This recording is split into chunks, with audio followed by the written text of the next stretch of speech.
sunscreen. Is it cool for you?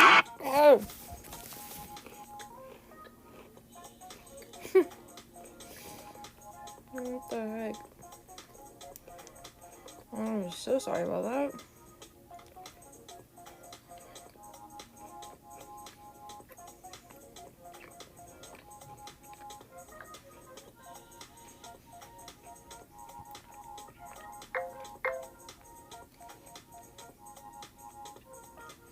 I'm finishing up my lunch. So we're gonna set a timer for 5 minutes before I start.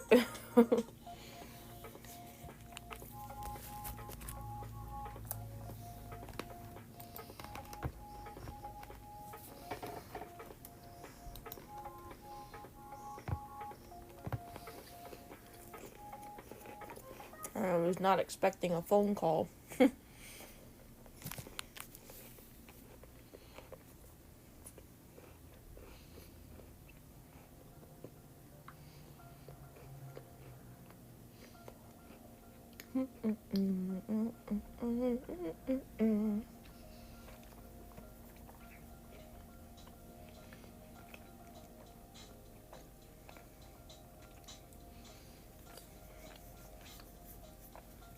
How's everybody doing?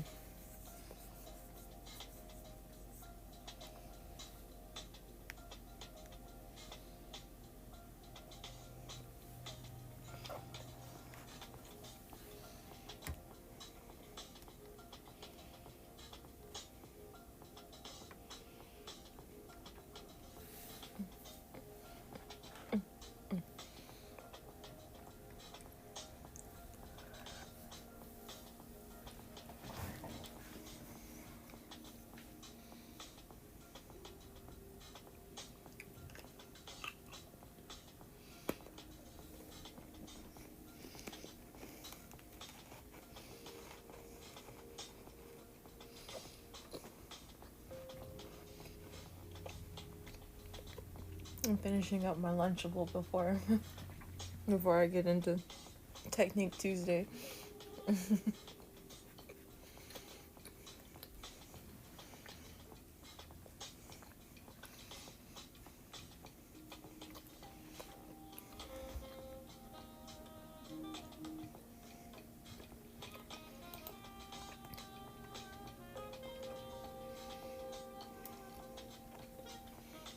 I hope everybody's having a wonderful Tuesday so far.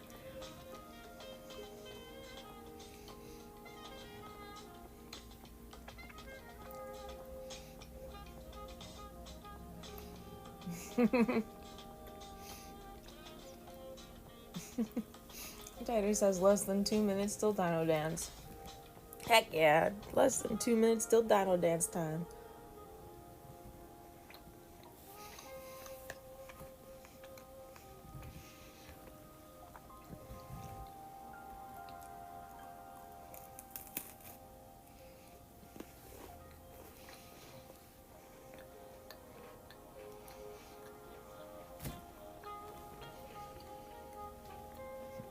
How are you doing today, Taters?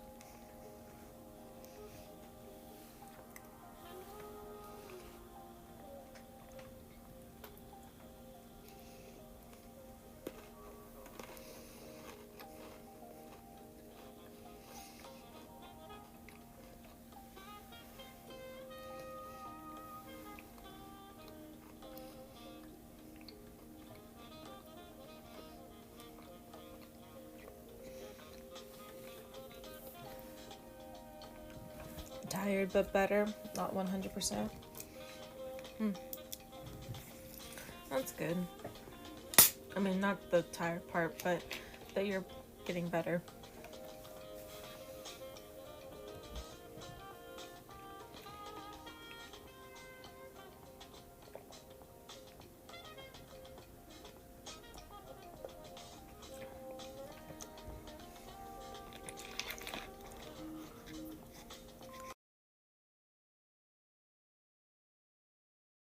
No, don't repeat. Cancel. Alright.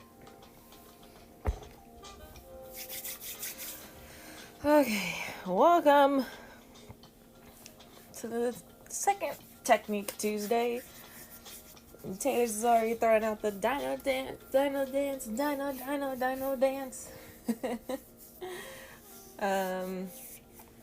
Let's see, so today on Technique Tuesday, I think I'm just going to be working on, like, basic shading, but I might actually swap between cross-hatching and stippling, or stipling. I never know which way to actually say it, which are two other forms of shading. I've done both before. I wasn't very good at cross-hatching, but stipling I was pretty good at. I did like it was like a school project, and we had to choose something to draw, but we had to only use the stipling method. And I ended up doing like a flower of some sort. I don't even remember what the flower was, but that's neither here nor there. So we're gonna do that. Before I get into Technique Tuesday, though, I do have a couple of things to say. First and foremost, if you haven't already and you would like to, we do have a Discord server for this channel where you can join and be a part of an amazing community. You can share some art if you've got art. You don't have to be an artist in order to join.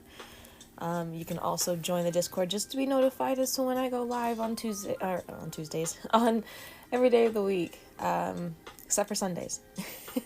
But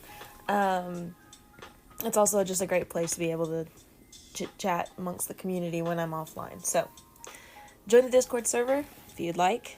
Would really appreciate it. If you like my stuff, of course, consider following. I appreciate that very much. We're trying to get up to the affiliate goal, and we're at 23 of 30 followers right now. That's our next goal, is 30 followers. So let's try to hit that goal here soon. Let's see. Oh, YouTube channel. Big news with that one. I officially, finally, got videos up on the YouTube channel for Mystical Designs on YouTube. It will feature past live broadcasts. So as soon as this live is over, I will be trying to upload it onto YouTube and posting it onto the YouTube channel for all those to watch in the past, or in the future, not in the past, in the future. Yeah, so it'll be there, and then you can also keep an eye out for some clips. Like, eventually I'll get into making clips, but in YouTube shorts. But if you'd like to keep up to date with that, of course, you can go to the YouTube, which I should have linked down in the socials panels down below. You can click on that, you can subscribe, and you'll get notified as to when the previous lives get posted. It should be the entire live stream, so yeah. For now, at least, that's how I'm setting up that YouTube channel, is posting the entire live streams. So yeah. But besides that, I think that's everything. Yeah. Oh, and then also just a reminder for those who are, part of the community already. If you have any ideas for the Wheel Thursdays, the second Wheel Thursdays is coming up. So, go to the Discord server and submit your ideas for the Wheel Thursday for a chance at me drawing whatever you put there on live. I currently have a good amount in there, but the more the merrier. So I'm always looking for new submissions for the Wheel Thursdays. And if you'd like to participate in the Wheel Thursdays, you have to join the Discord server to participate. So be cool and join the Discord server. like my good friend, my good friend slash boyfriend Taters over here. All right, enough about that. Enough announcements. Let's move into doing the actual Technique Tuesday. So I'm just gonna select this, and we're gonna duplicate that. Hey Jax, welcome. Speaking of another awesome person, a part of the community.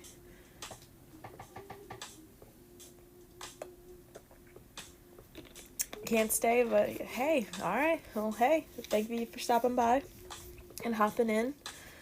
I appreciate you. I don't know what I'm doing here. Okay.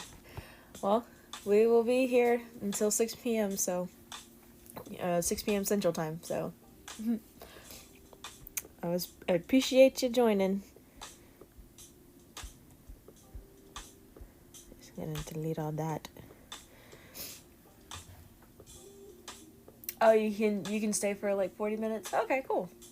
Cool.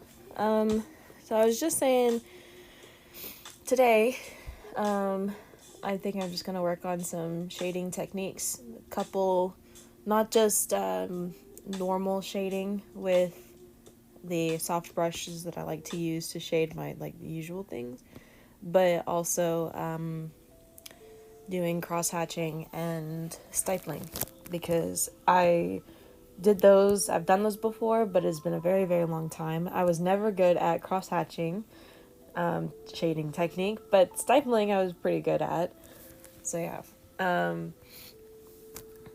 So I'm actually going to just draw a bunch of different shapes. We're gonna do, let's do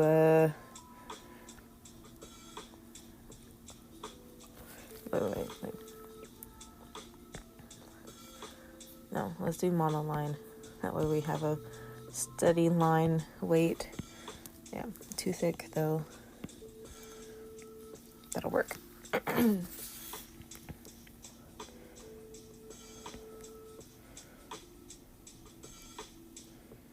Uh-oh, I didn't lift my pen up.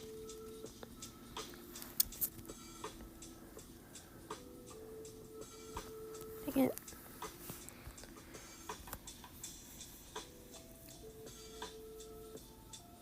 You're on your slow phone, so you might not respond like you usually do. Oh no, it's totally fine. Totally fine, Jax. Oh god, I gotta sneeze. Why does this always do this when I have to start shaving?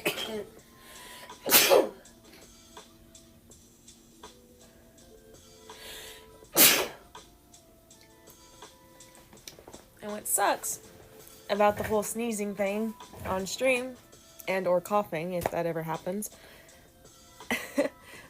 I can't mute my mic easily and quickly without going into the Twitch app and turning my mic down. Okay. Sorry about that. This phone tends to crash a lot, which sucks. But I had a phone like that at one point. We have dang it, I can't. Of course, the pen is gonna be acting up today. Where is a cloth or napkin? Oh, there's a cloth right here. I can use that to block my hand from touching the screen, because apparently that's gonna be a thing today. I never know when the Apple Pen is going to work properly and not work properly, because it shouldn't matter if my hand is on the screen or not.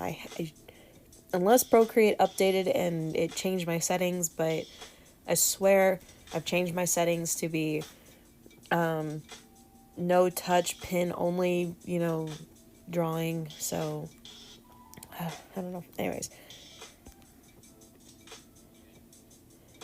it's not a very good circle. There we go. All right. In the circle. Let's do.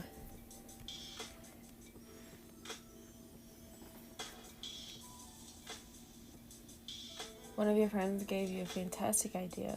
Guess what it was? What is it? What's your idea? I'm not very good at guessing. I'm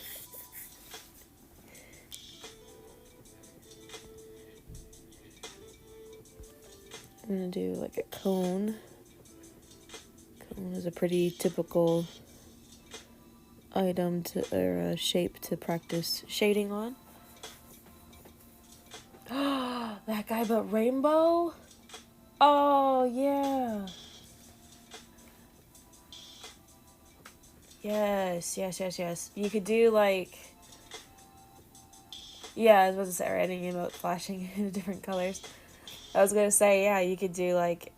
Each time he goes to hit that move with his arm fully out, he's changing colors. That'd be awesome. That'd be so awesome.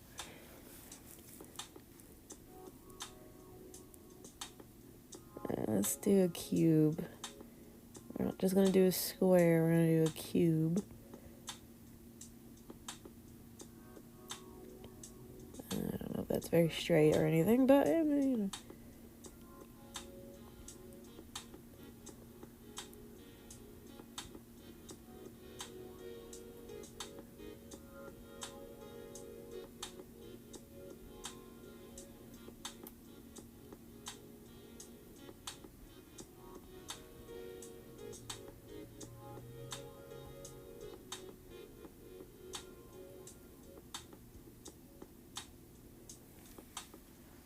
There's a cube, and then let's do...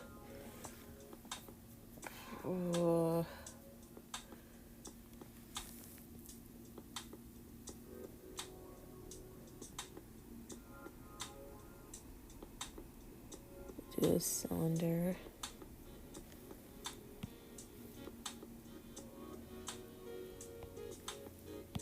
I'm just gonna copy and paste that. Okay, I didn't even copy and paste it. Copy and paste.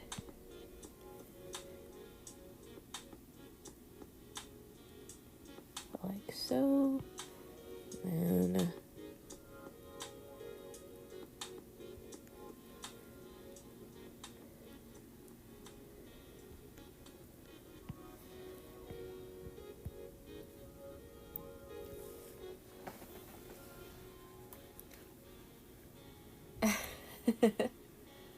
still have mine temporary for now. Yes. Thank you. Hopefully one day I'll be able to have it, posted on the... Or hopefully be able to add emotes. Because I guess I don't think I could do that right now. Something we talked about yesterday. But I have it a part of the Discord server now, so that's cool.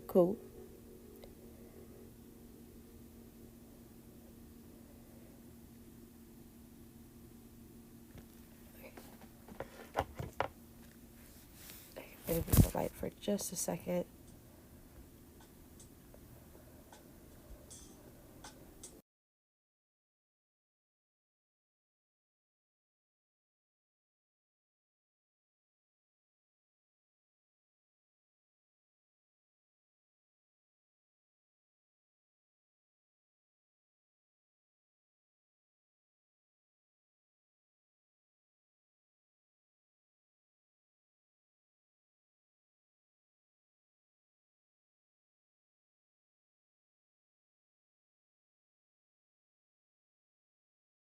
Alright. Didn't want to, blow my nose right in your guys' ears. Okay. That square is totally not straight. But,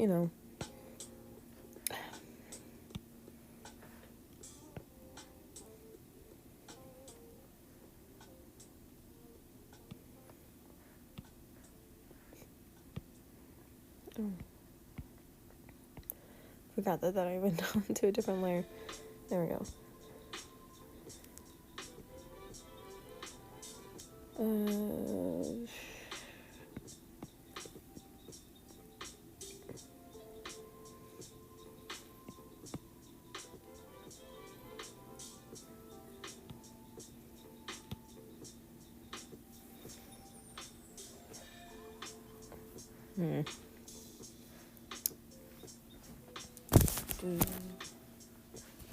Sneezing.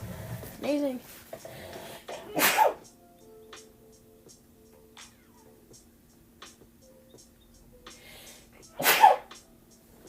I hate allergies. Let's see. Jack says, so I could do two things. I could use that slime that I already made, or I could do a rainbow dance. Ooh. I say do rainbow dance. You could do the rainbow dance. The rainbow dance would be freaking awesome. I think I'm just going to stick with those 4 shapes for right now. I'm going to make them a little bit bigger. And I'm going to move these down because they're not on the same plane as the other 2.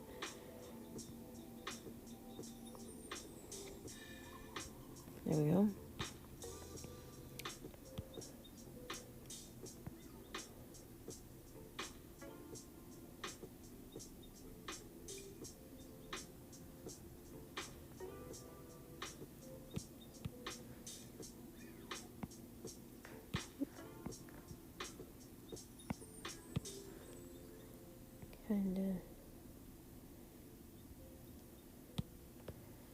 There we go.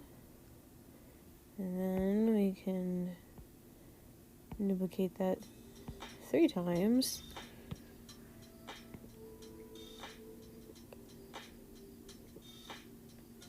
One for normal shading, one for cross-hatching, and one for stippling.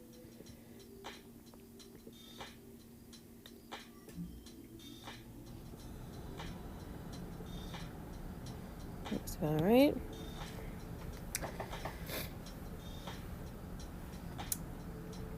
I figured, alright, I'll do that, yeah. Now, before I go into shading, I'm gonna put the, light source marker around each of these. Just so that I want to have a variety of different light sources, so that way they're not all the same, from the same light source. So the way to do that, or at least the way that I was always taught, was to put a little, let's actually just do a pencil though. You put a little X, that's your light source, and then you kind of draw lines as to how your light source is. So basically, anything that's in between these 2 lines, anything that's in between these 2 lines on this ball should be the brightest parts of the ball.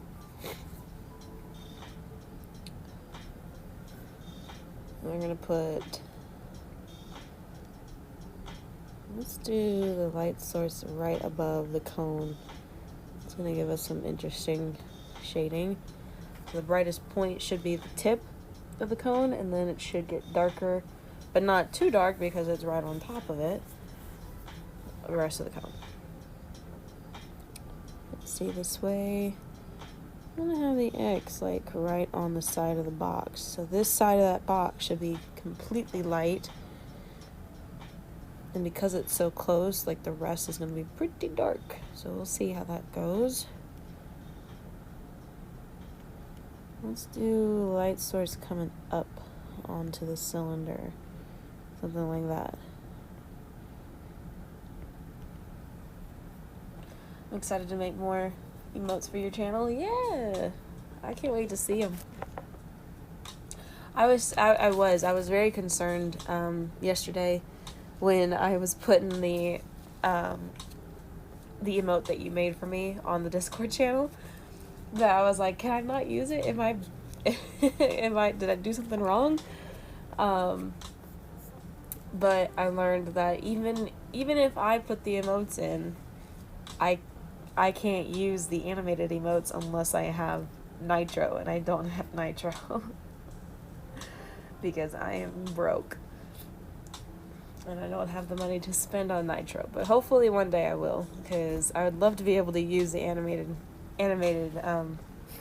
emotes.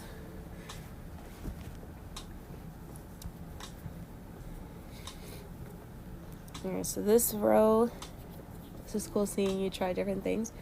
Yeah, I think it's cool. So this row, I'm gonna do the light source at the, light source at the top of the ball. That'd be cool. Let's do the light source on this side of the cone, something like that. And do a light source from the bottom front of this cube. And then let's do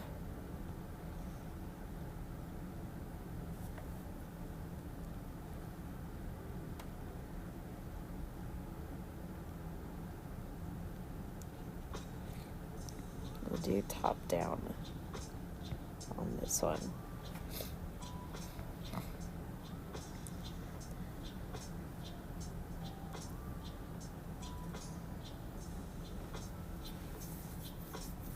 It happened to you too. Not knowing about Nitro happened to you too. Yeah.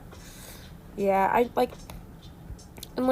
kind of knew a little bit about Nitro, in the sense of like, I knew I couldn't use other channels' emotes in sorry. That there were certain emotes that I couldn't use in other channels, that I am a part of on Discord.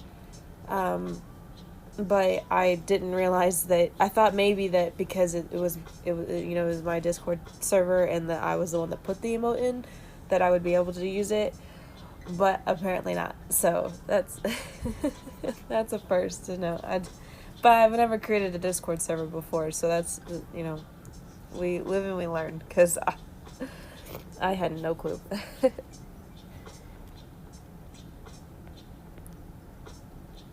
This ball. No, wait. No. Wait, yeah. I don't have one of the spheres are like that. Okay. Ooh,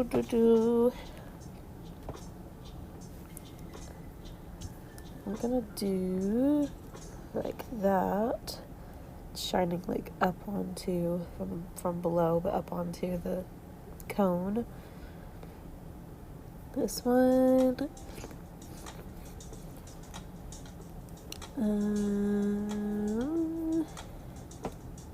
Let's do not quite a top down light source, but top corner light source, and then this one I want a top down light source. That way there's varieties in shadings, because that's the other thing to challenge yourself if you want to practice your shading. Don't always use the same light source.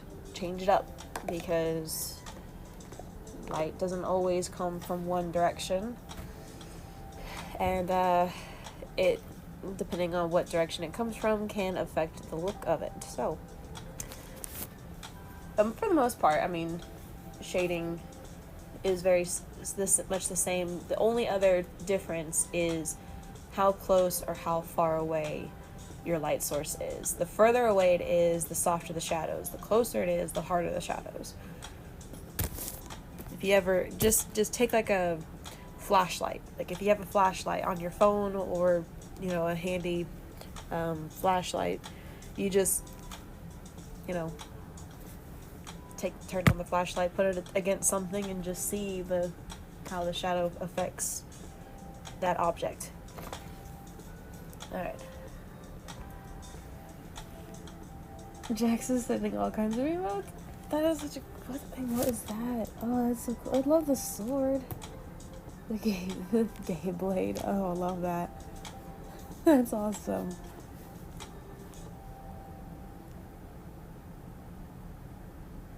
The noting one's cool. Yeah. Like you're taking notes. This is just how, I just like to explain it.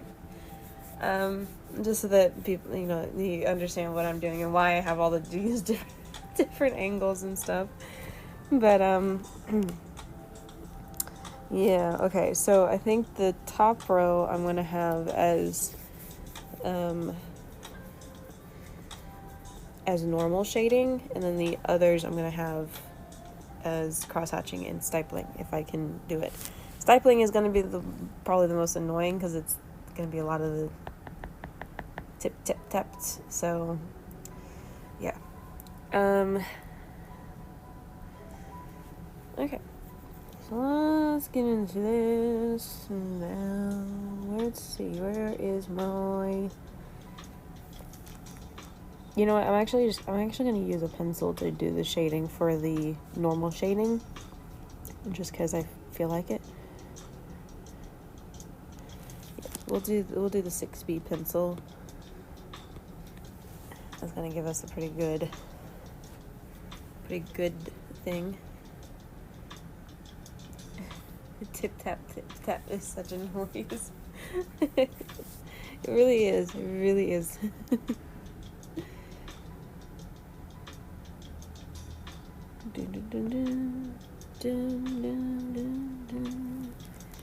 Oh, I didn't put that on the thing.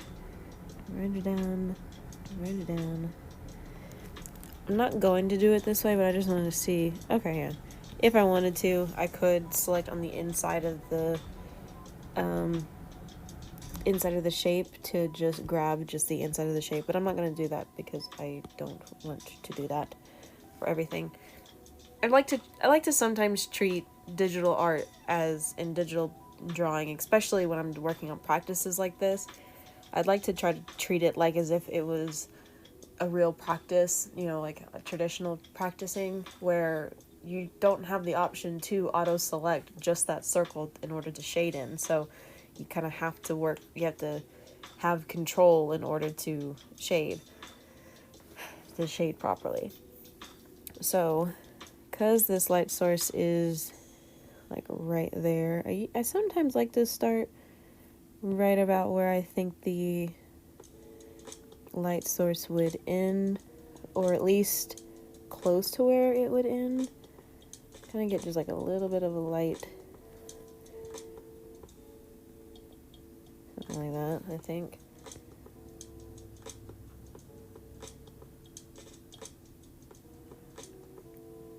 And this part's going to be the darkest.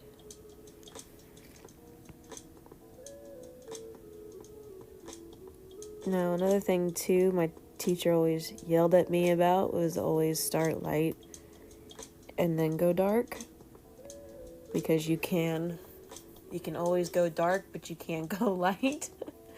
It's very true. Especially with pencil, there's not always an amazing eraser to erase your mistakes. So,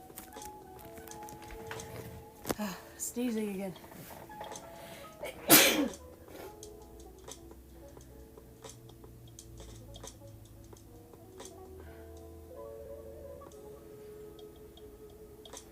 I think I've learned not to wake up 30 minutes before my streams, because apparently I have sneezing fits when I wake up. So that's fun. I don't shade any of my drawings as it scares me, like, what if it looks awkward? Yeah, I mean, and that's the other thing too, right? Like, you don't have to shade in order to do drawings, right? Shading is for if you want to try to make it look like hyper realistic or even semi-realistic, like the style that I do. I like to practice the shading just because I like to do that style the most, but shading isn't like a necessity in order to draw, right? Like, you don't have to do it. People make 2D art all the time and look just fine. I mean, either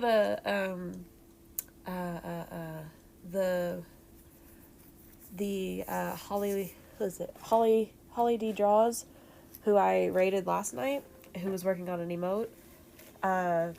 She does shading, but she doesn't do like the traditional looking shading, right? She does the hard hardline shading style, which is very common in a lot of 2D artists, where they still have some sort of a shadow, but it's more of just like a slightly different color, right? Or slightly darker color of whatever that part is.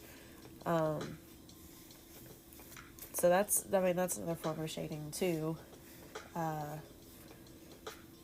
But you don't have to shade in order for your art to be amazing. BRB, real quick, because don't want to do this in your ears.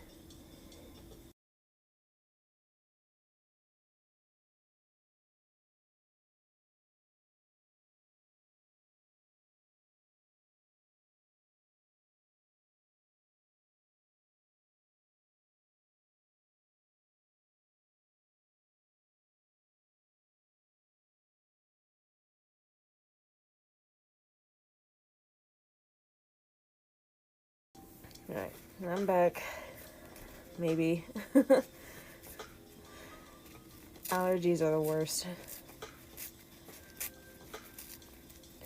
But yeah,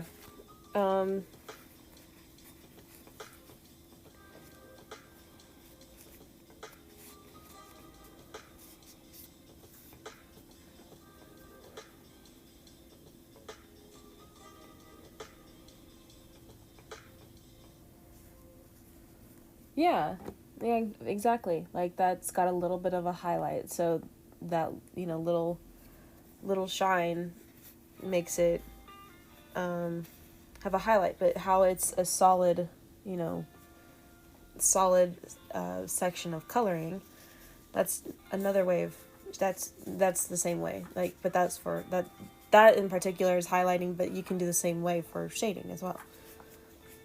Like if you wanted to if you wanted to make the heart like a little bit more 3D-ish, right? Because it highlights and shadows kind of help make things look 3D, or looks like as if it could be 3D, right?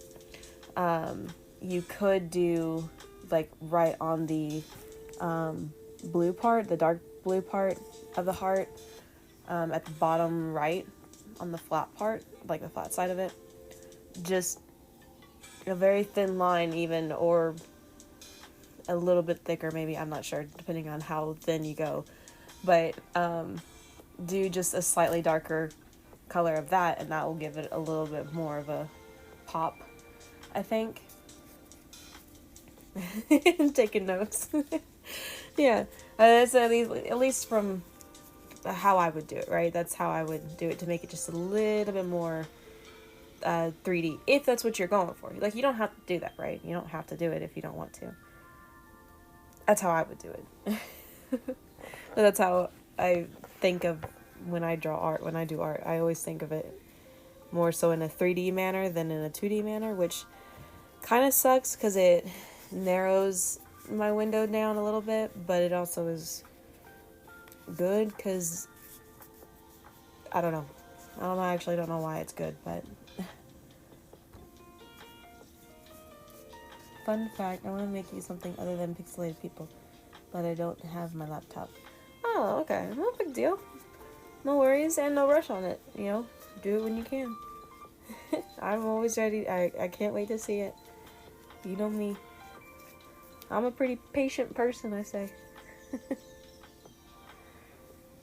Alright, let me get back into this. I was doing something else.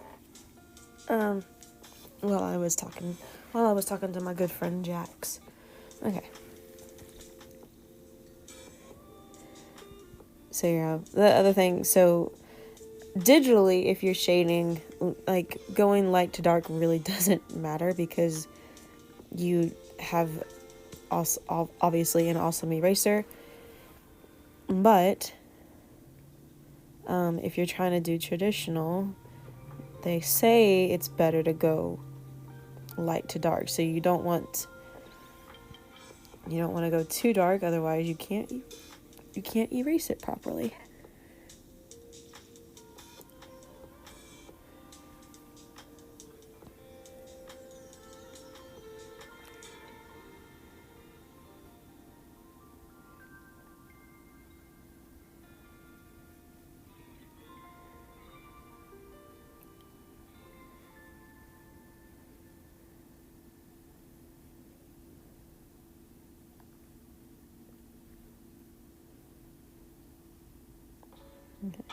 That's gonna like really dark, really dark.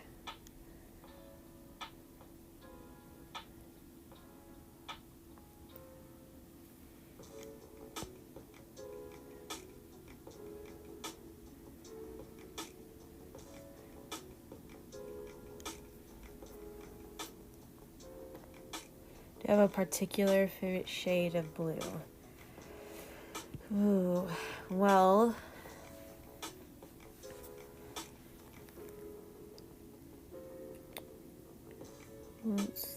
it's well, it's too green. It's going too green.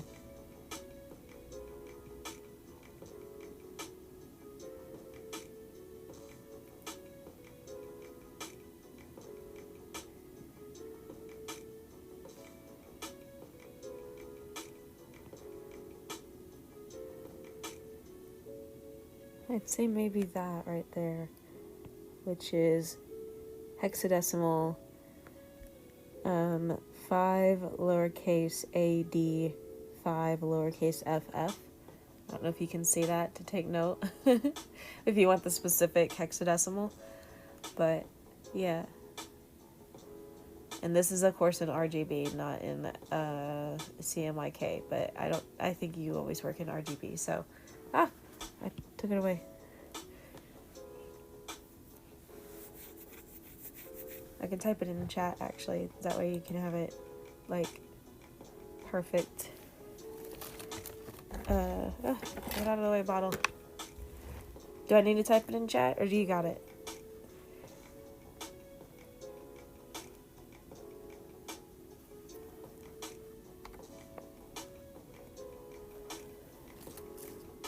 You got it? Alright, cool. Okay, well, let me just delete that then. Cool, great. Yeah, that's probably my favorite color of blue right there. But I really like all kinds of blues. But I would have to say that's my current favorite blue is like a light blue / cyan blue. Oops, no, I meant to go back to classic, thank you.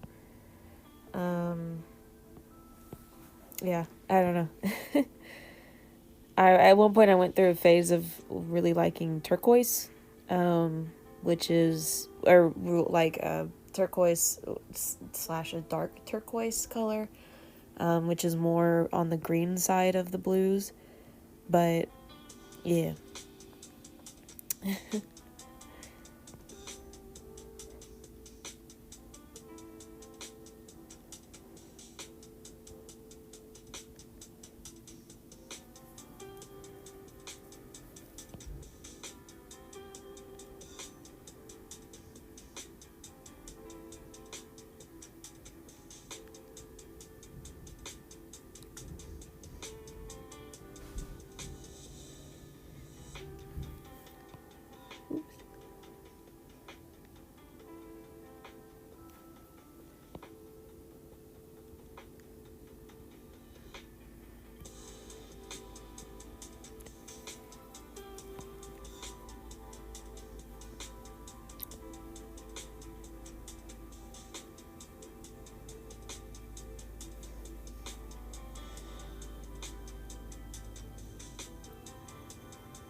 I'm also going to try to do the cast shadows too on these.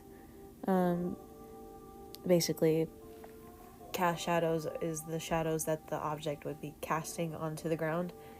So in this case, it'd probably be like I'm drawing all on that layer, so I can't. Oh, I was gonna turn off the thingy. Hold on. We're gonna do this. We're gonna.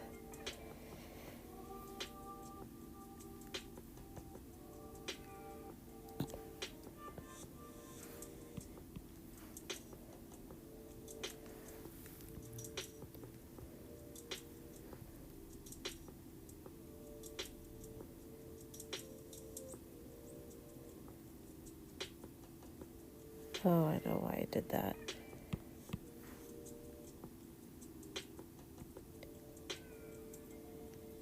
No, I did not select that.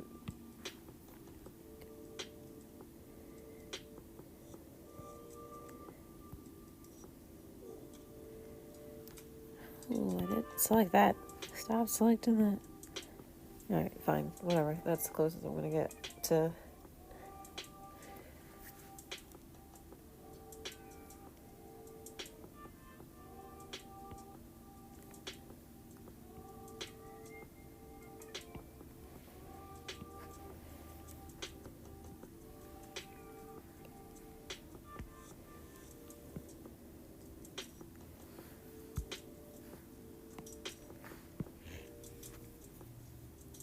Alright. I have that on. Like, I can't see what's going on. What I wanted to do was I wanted to be able to turn off the lines and be able to see, like, if the shape holds with just the shadows. But I messed up. So we're trying to fix our mistake right now.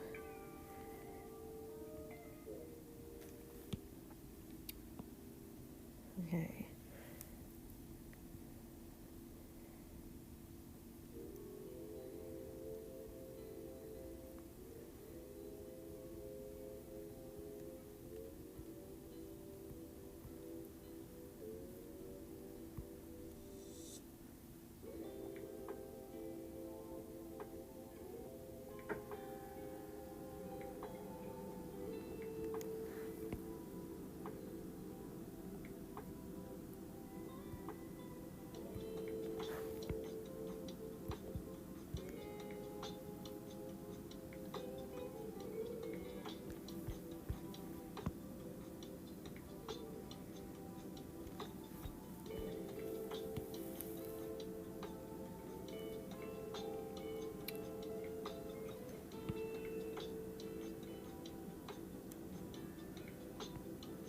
No.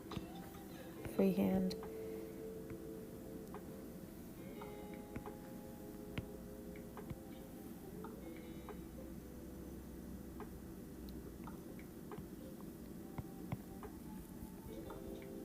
Oops. Let me turn that off.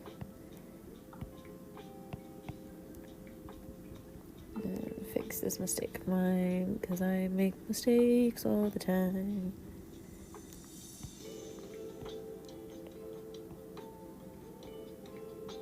And down. Alright.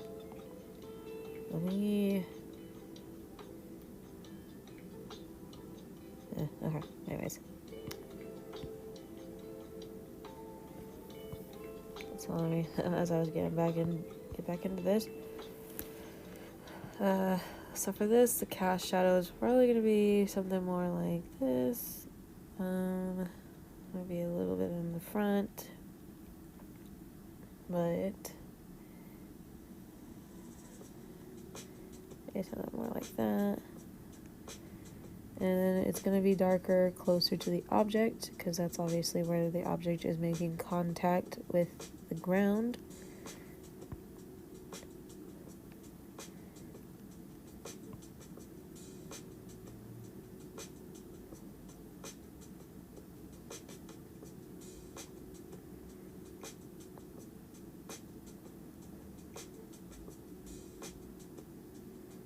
Let's do something like that, right?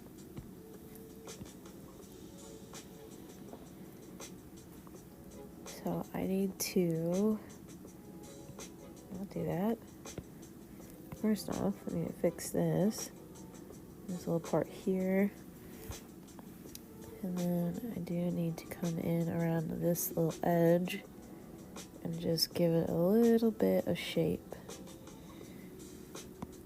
Not much of shading, but just a little bit, just to close out the shape.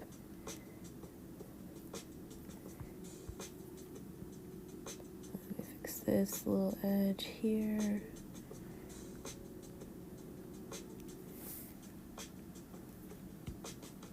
So if I turn that off, you can kind of make out the ball there. I could do a little bit, oops, no, not erase. Could do like a little bit thinner hard line around the ball, which I think is what I'm gonna do.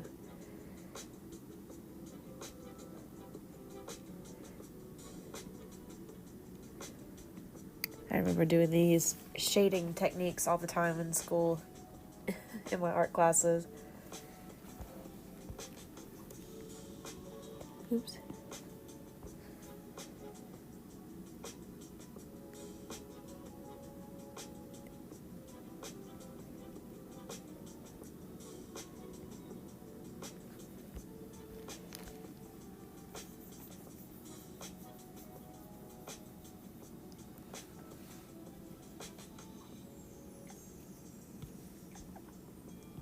Right, moving on up, moving on across to the code.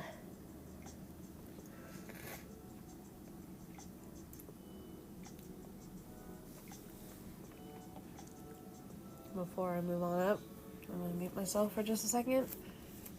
My nose is running like a water faucet today, apparently.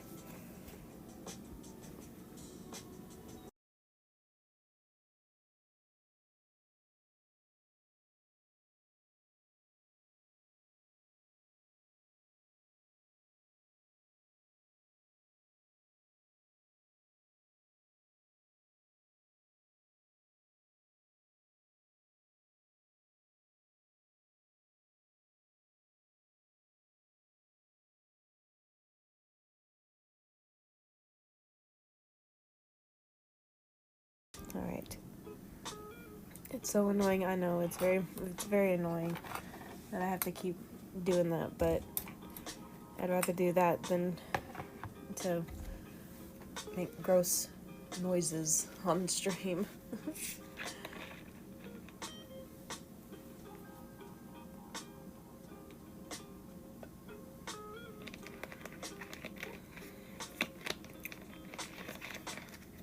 Oh, and I don't know when you came in, Jax, when I was doing the announcements at the beginning of the stream, but the YouTube channel that I created for this is up and running now. I have videos on there. I have previous live videos on there, so if you ever miss a live stream and you wanna see it, then you'll be able to go to that YouTube channel and watch the live if you'd like. You don't have to, but just so that you are aware, you know, it is there as an option. Okay.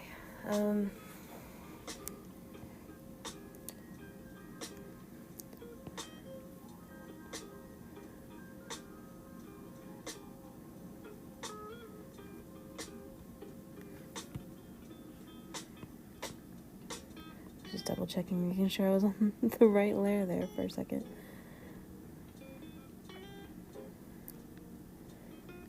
I don't have anything conal that I can use to like get a light source from and like kind of visually see it in person as to how this light affects it, but you know, I'm gonna do what looks right. What I think looks right. That's how I imagine it. It's light source is kind of close to the cone, right? Like I have it pretty close to the cone, but I don't actually want it to be that close, because if I have it that close and it's technically stark, it'd be a stark shadow, or at least well, I guess not really, because of how the cone is shaped, right? It wouldn't be. Anyways, I'm talking to myself. I sound like a crazy person.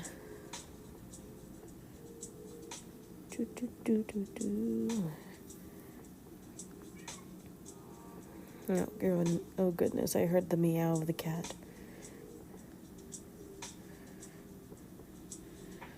We're just gonna be quiet and pretend like we don't exist. Maybe he won't know we are here.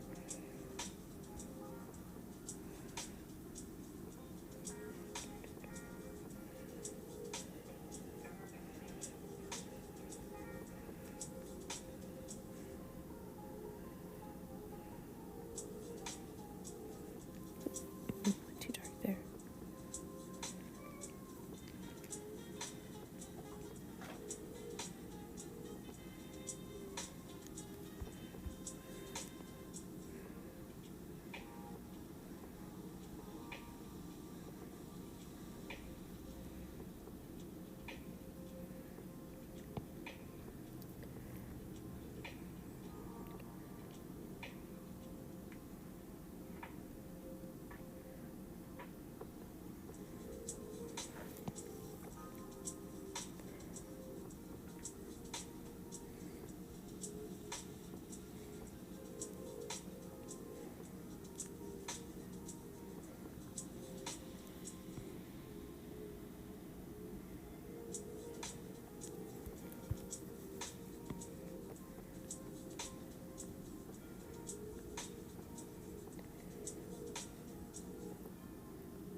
I like to work on these shading techniques every once in a while, especially when I don't do shading in a while, like for an art project or something. I don't know. It's always good to go back and kind of do a refresher course on some of the basic things like this, right? Even if you don't use it as your, like, in your art itself. I think sometimes it's good to go back to, or doing this every once in a while just to, remember how the technique goes.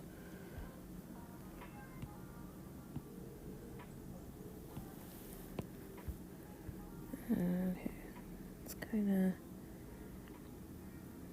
like a harder line here.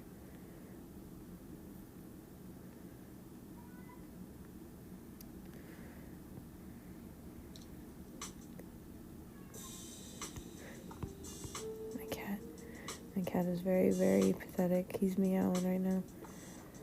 I'll call to him here in a second.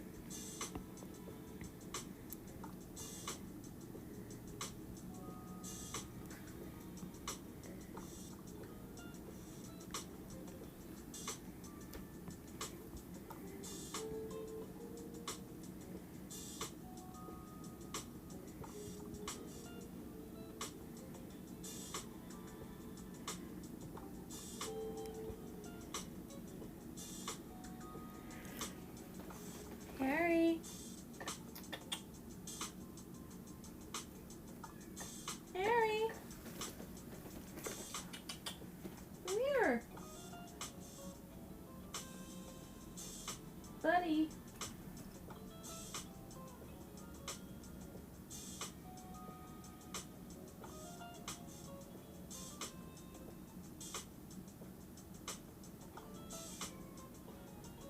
What is it? Come here.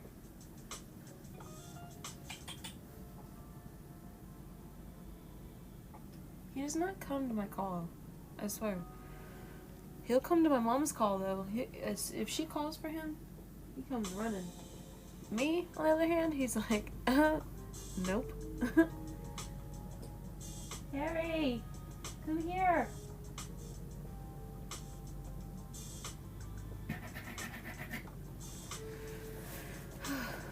Oh, Drags me a heart. Ooh, let's see. Hold on. Ah, Stitch, stay. Harry, would you come here? I can give you lovin's. Come here then.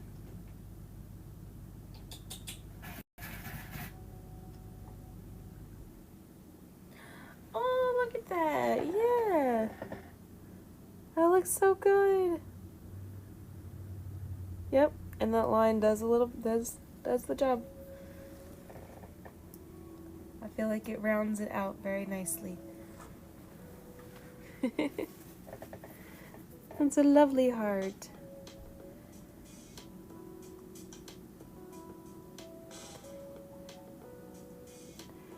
I will make it emote for the Discord server when I get off the stream. Come here, buddy. Come on. Come on, buddy.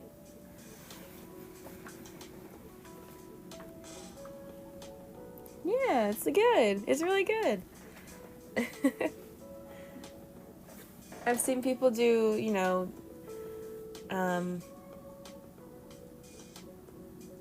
shading like that, where it's not quite on the edge of the piece too. So that was neat to do. Where is he? There you are. Hi, buddy. Yeah. What are you doing? Why are you being all meowy meows? Trust me, there's nothing in there. It's all gone. You have food upstairs, though. I don't know why you're begging for that. There's nothing on that. What do you want? What is it?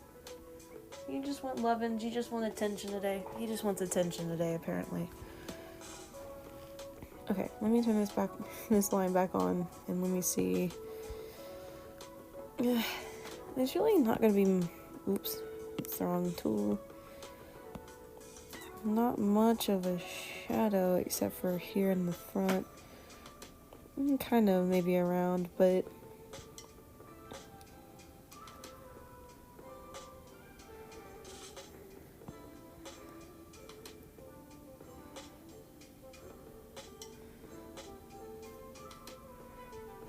buddy, I want you to be good and not destroy things. Here, you want your sweater? You have your sweater you can lay on? Look, here's your sweater. Oh, what? Alright, come here. I gotta hold the baby for a second. I have to hold the fur baby. You have to want me to get to go too? Okay. No problem. We'll be here for another 3 hours. I got my baby on my shoulder because he's a big old baby. Okay, let's try to work while we are holding a big chunky cat. Nope. Okay.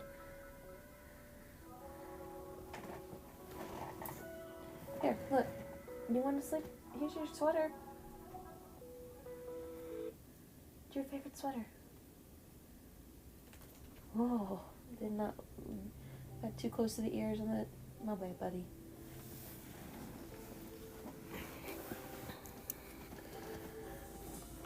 I don't know about you guys, but my grandma always makes like a New Year's Day dinner.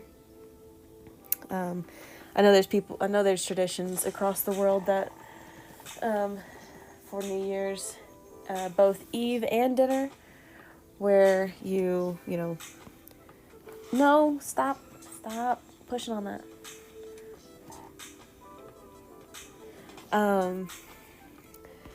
Where you eat or drink or do something that's tradition to bring in the new year, bring in good luck, all that good stuff, right? Kind of superstition things, right? My grandma always does. She's not a super superstition person, but she does she will make black-eyed peas and cabbage, usually, which I think it represents bountiful wealth for the new year. Cabbage for sure, I know that because of it's supposed to be greens, basically. Any greens that you have, at least I think it's a southern thing. Might just be a southern thing. But any greens that you have and you eat on New Year's Day or New Year's Eve will bring money in for the new year. Make sure that your pockets are always filled, that kind of thing. And this year she made it in like a chili stew type of dish, and it was really good. So it wasn't just like plain old, cooked with no flavor cabbage or black-eyed peas. Stop! You knocked my cookies off. Lay down. Lay down. And it was really good. It was really good. I had one whole big tub, like a tall tub of that, like what some restaurants would put soups in, like one of those. I had one whole big one of that, and then about maybe a quarter of my mom's. I was like, look, I want all of it as much as possible because I am so broke, it's not even funny. I will eat all the green beans and cabbage, not green beans, the black-eyed peas and cabbages I can. Just to get that wealth. No, stop, Harry. Don't push on that.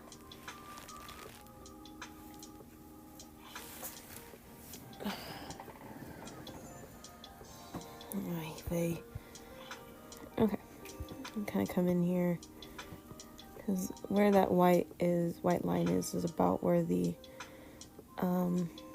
outline for the shape is, and I can't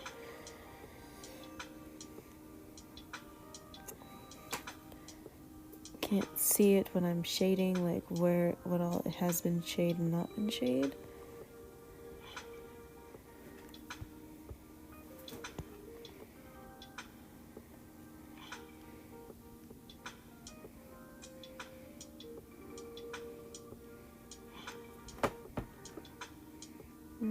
He's up behind the computer.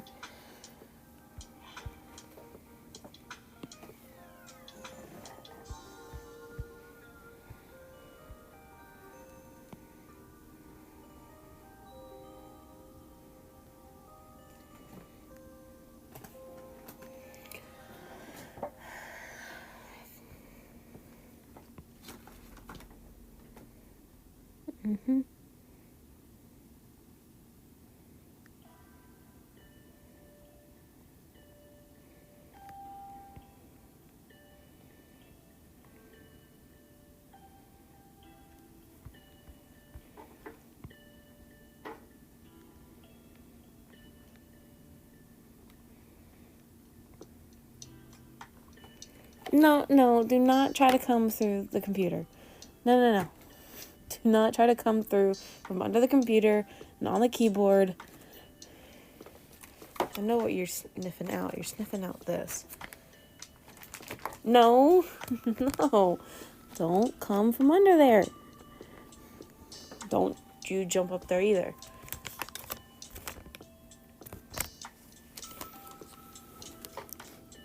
There. Mess with that. Swear. Yep, and now he's licking plastic. Gotta love cats, you know? Getting to a point.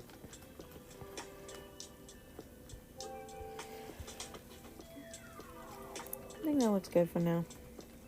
The cast shadow is probably not right, but like I said, I don't really have anything to I don't have anything that's cone shaped to really look at a light source properly. Alright, moving on. Squares, the cubes. Cubes are pretty easy to shade for the most part. You're always going to have multiple sides that are going to be darker than one. It's just a matter of how you want that light to wrap around the box. Oftentimes you want to be careful because you don't want it to look like the box is rounded when you turn off the lines. You know.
Might reset in a second.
I kind of made that a little rounded.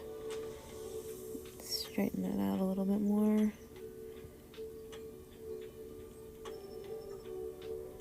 There we go.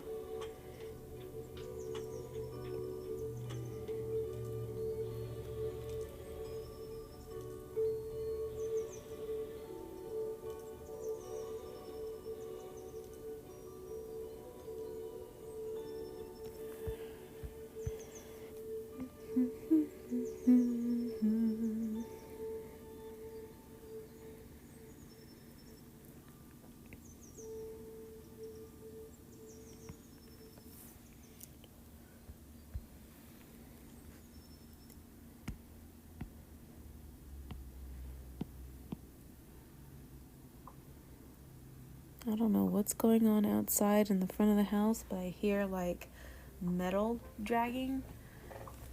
Like I don't know if there was a crash and there's like car pieces being moved, or if there's some workers out there doing something.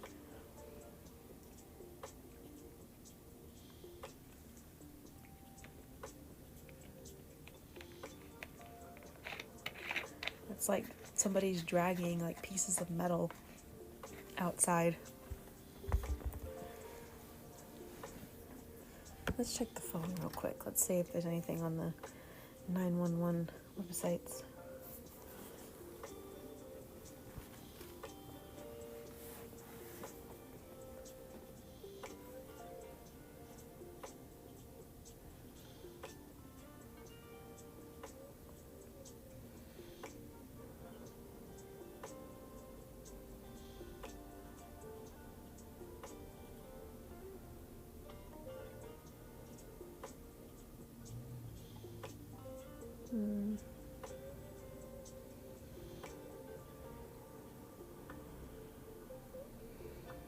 nothing that I see that's these roads.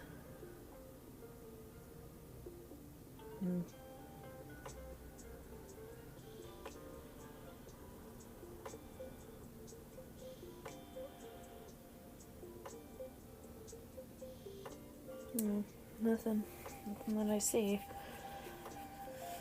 I don't know what they're doing. Alright. Let's see. Right, now this side, I still want it to be shadow, or still want there to be some sort of shadow on it, but it should be lighter than everything else. Or not shadow, but, you know, color, I guess, really. Just so that we have the shape of the box.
Another artist that I follow on Twitch is live right now.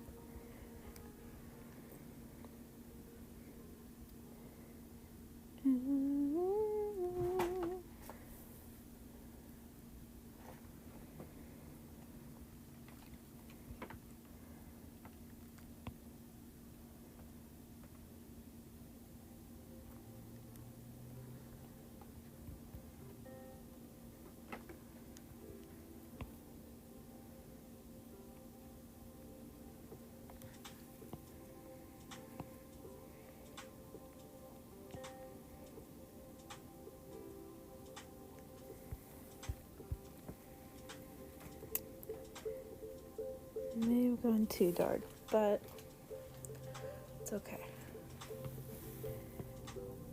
Because we can kind of take some of it back.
Okay, I think that's good. And then now the cast a shadow.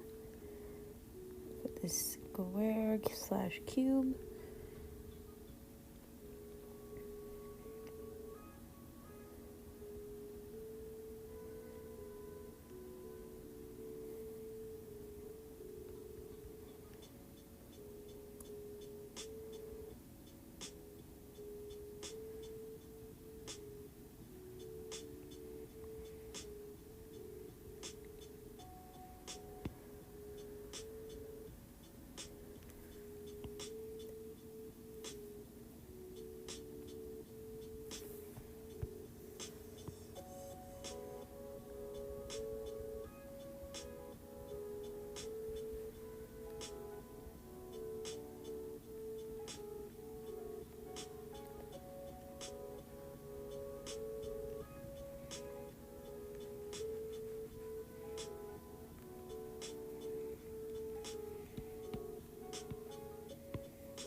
Alright, last regular shading style on the cylinder.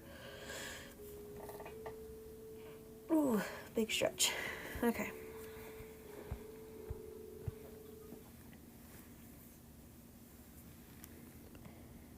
I'm actually going to start by shading the top of this pretty dark. Not completely dark, but I'm going to start with it dark just because there shouldn't be really any light hitting the top of that at all. Or at least in my mind, there's not.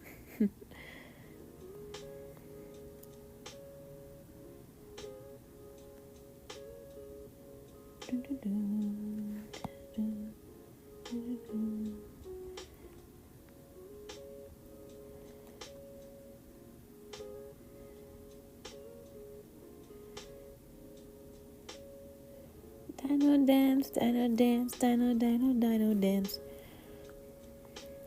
Yeah.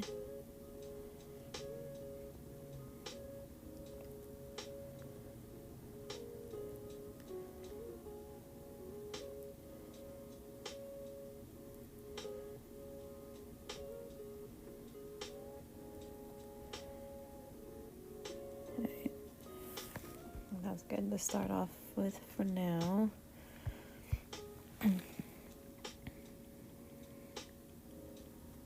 And then this side's going to be darker than the side, obviously, where the light source is coming from. Because that's just how it works. The further away, the darker it is. But I don't want to go too dark right now. Just trying to get it all lightly colored in.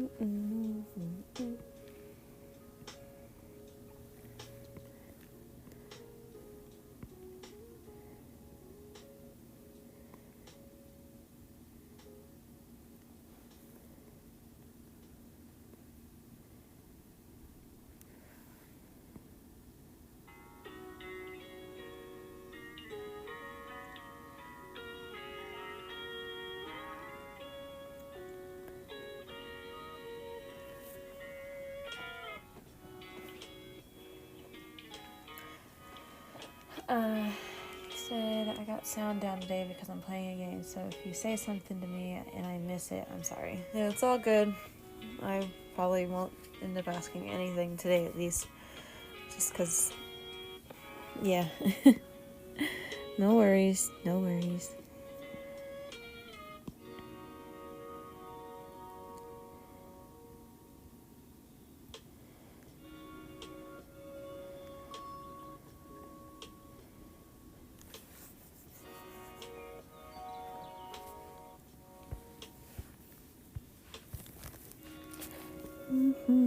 no, wrong tool.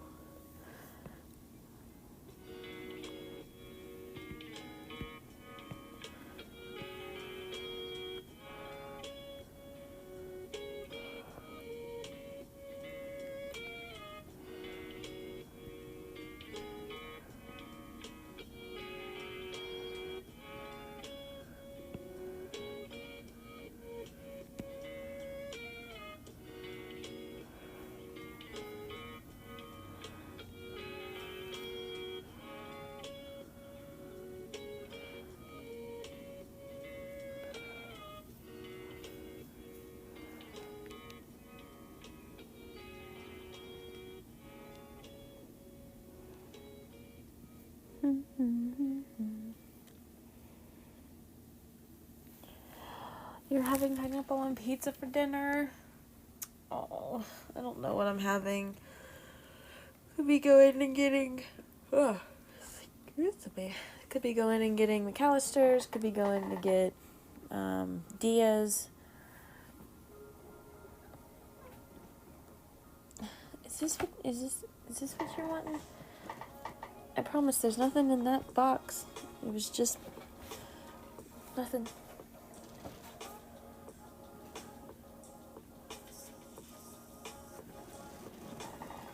You can mess with that. Sorry, I'm talking to my cat. But yeah, might have Diaz, might have McAllister's. And if we go to McAllister's, I might get a potato.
And if we go to Diaz, don't know if you can hear me, but if we go to Diaz today, there's a chance we have a little scratch off card, and there's a chance that we might get like a prize or something, because apparently they handed out these scratch cards about,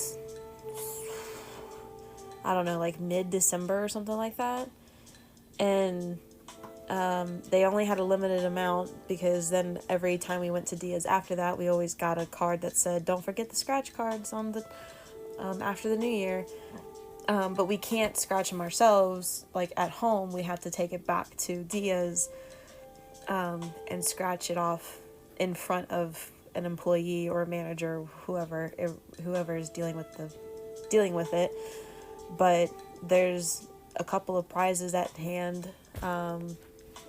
I know some of them is like I think there's a headset, like a headphone. There's like some other neat stuff. But then I know one of them is also a money prize, which would be pretty sick if I got. Pretty neat. But yeah, so if we do go, it's valid. We have to bring it back anytime between today, because it started today, January 2nd, to the 31st. So yeah. So there's a chance at winning some awesome prize or Diaz merch. Because I know there was some merch for Diaz in itself. So yeah, it'd be really cool if we could win something. I think it said that all cards are winners. It's just a matter of like what. Oh no, it's just a matter of what kind of winner, right? That we don't know. But we have to do it. We have to scratch it off in front of an employee. Otherwise, it's null and void. So yeah.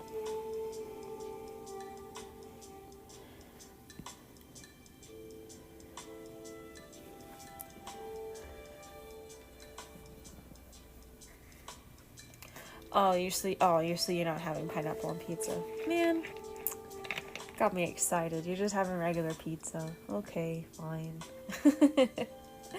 I guess that's fine.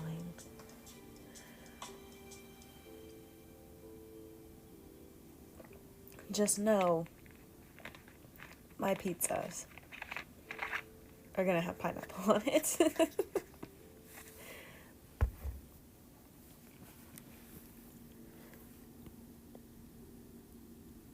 Yes, I am that person that eats pineapples on pizza. It is good.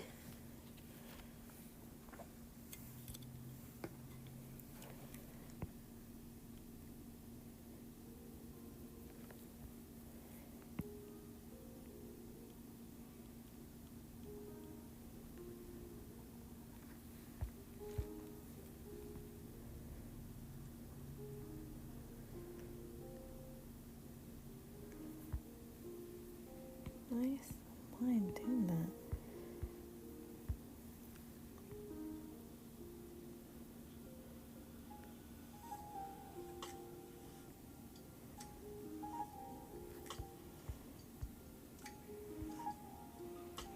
And my cylinder got all wonkified.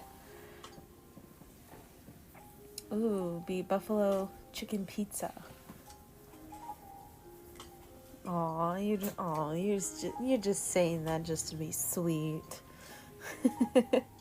He said that he would rather be having pineapple pizza with me.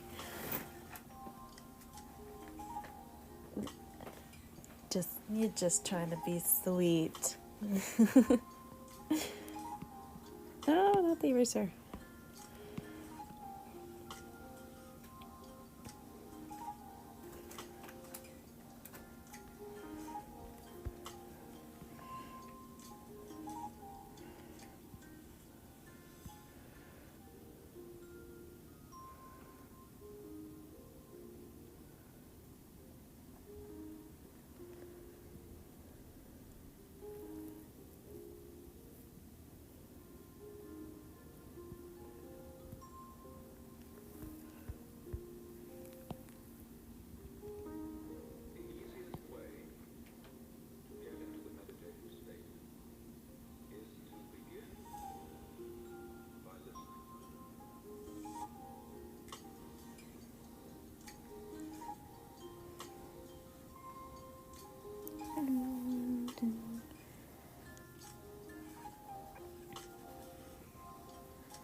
I see you in your cat carrier.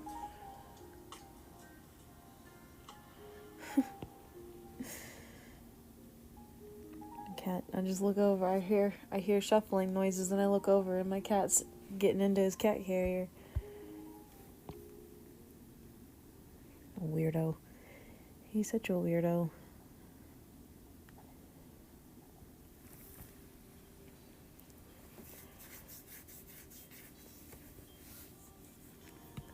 Okay, I think that's a good start there.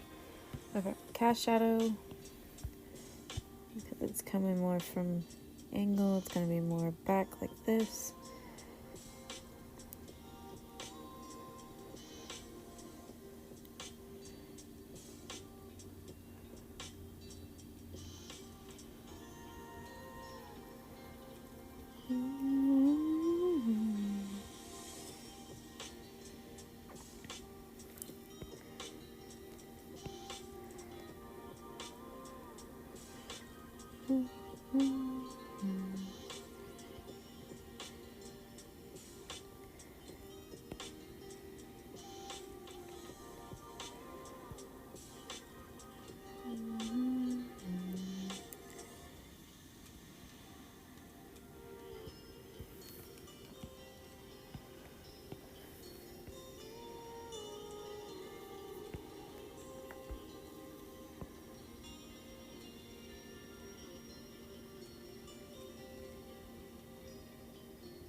Today is just a rough day in general for my allergies, my sinuses, and everything else in between.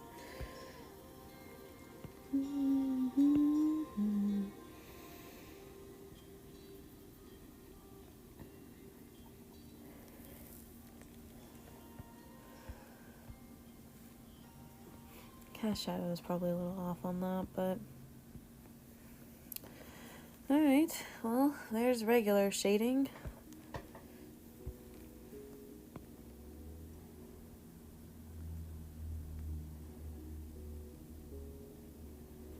Kind of fix this a little bit, do a little bit more, something like that.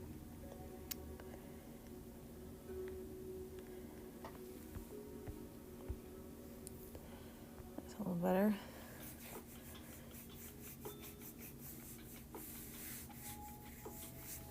Alright. Next, I'm gonna do, we'll do stippling. Stippling. I'm gonna do that one next, but I'm gonna use, I think I'll use a studio pen for it. Yeah. Oops. Okay. So, stippling, let me look up the actual definition of it.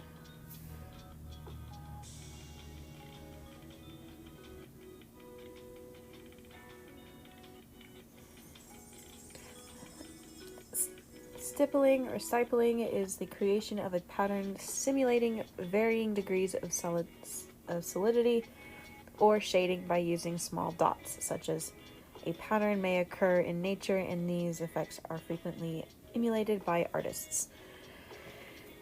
So yeah, it's basically just using dots in order to shade. The more you have, the closer, we'll see it in a second, hopefully. But the more you have together, the darker, the line is. As well as, the bigger the dots, right? You can also use bigger dots. Most artists will stick with one size. But they'll, further away is lighter. All close together is darker. So that's what we are going to try to do. Now,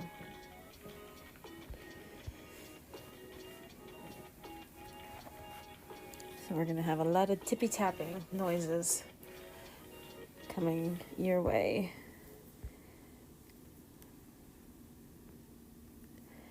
And now it's starting off with the eraser.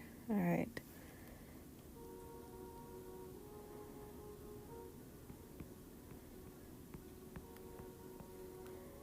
I'm gonna say the shadow kind of goes about there. Not goes just there, but that's kind of where it really starts to be a big difference.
probably gonna be rough. It's gonna be the longest part. We'll see how long it takes me to do this one shape, and we might go and work on a cross hatching one and kind of alternate between. And this takes a long time, a lot of patience.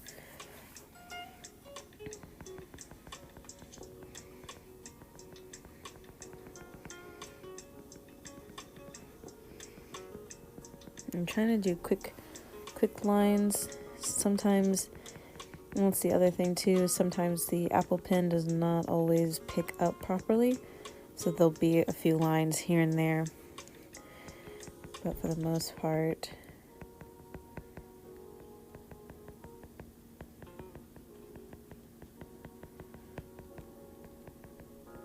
that's what we're trying to go for, is dots.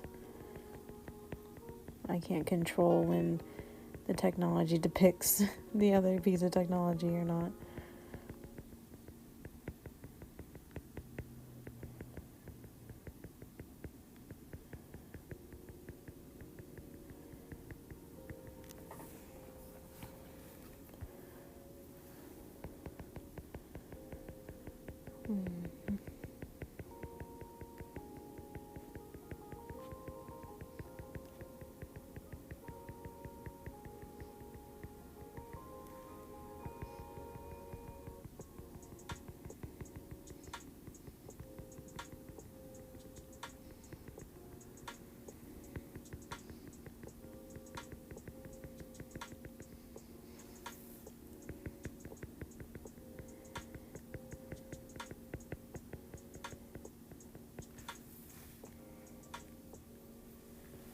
I'll probably punish myself for making it too small.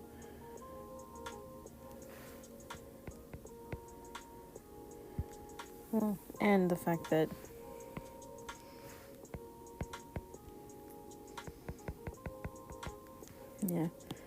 the studio pen is, it doesn't matter what size you have it at. If you're just gonna lightly tap, it's always gonna be smaller than the rest of the brush when you use pressure. Studio pen has a pressure setting, so the harder that I press down on the pencil, or onto the screen, the thicker the line gets, the bigger the line. So using this one does not give me a thicker or thinner option.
But I also have to say, I think it's also nice to use the studio pen or one of the pins with the pressure, and you can tell which ones have pressure because of how the weight shows when you in the preview here. See how the studio pin starts off thin and then it goes thick? Well, that's how it is when you draw. The harder you press, the thicker it gets. The lighter you press, the thinner it gets. So I think it's actually kind of a smart idea to use a pen like that, because when you're working with real pens, unless you're working with like ballpoint pens or the like pen and what are they called? Not tunnel pens, but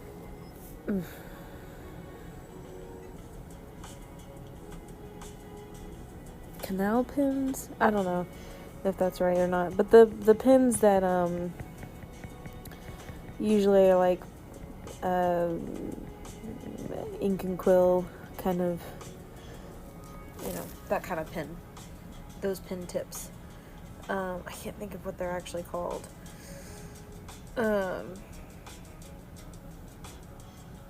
Which most people don't use those pens for stippling. Do not use those pens for stippling.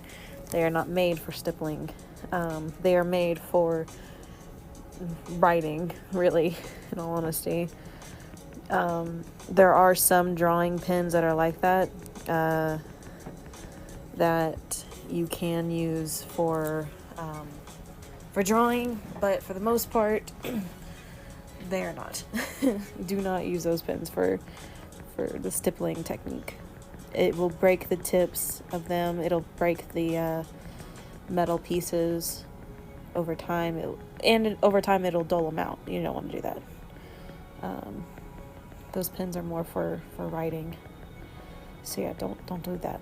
But usually, I think what we used in school was either ballpoint pens, which really, in all honesty, those aren't the best to use it anyways, because ballpoint pens don't, unless you're rolling the pen around like writing with the pen, the ink doesn't refill, so it's a lot harder to use those kinds of pens for stippling. But the felt tip pens, those are the best ones to use for stippling techniques, and those ones, when you use them, depending on how lightly you press or how thick or how lightly or how hard you press with those pens will depend on the thickness of the dot. So the studio pen's probably the closest. Studio pen or the syrup. Tinderbox, not really, but I mean, because of the texture that's on it. But any of these pens that have the pressure stroke kind of weight to it are probably the best to simulate like what those pens in traditional art would do, I think. At least in my own personal opinion.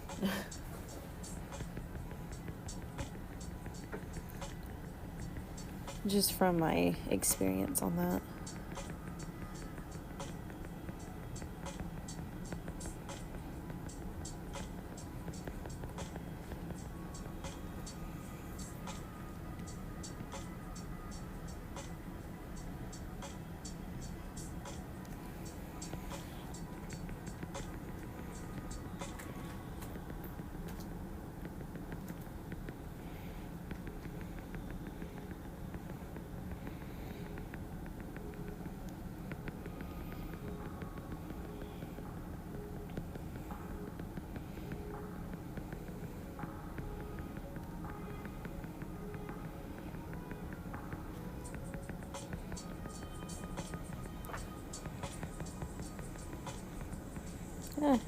Line.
Stippling takes a lot of patience. But I kind of like it. It's kind of relaxing in a way.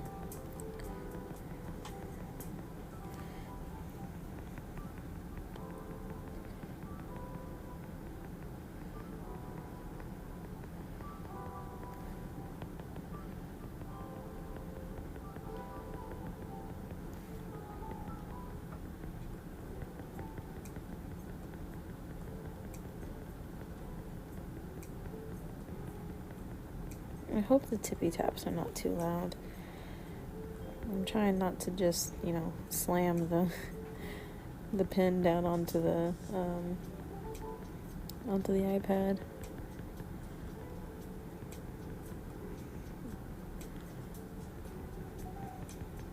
Cross hatching will be probably just as noisy, but not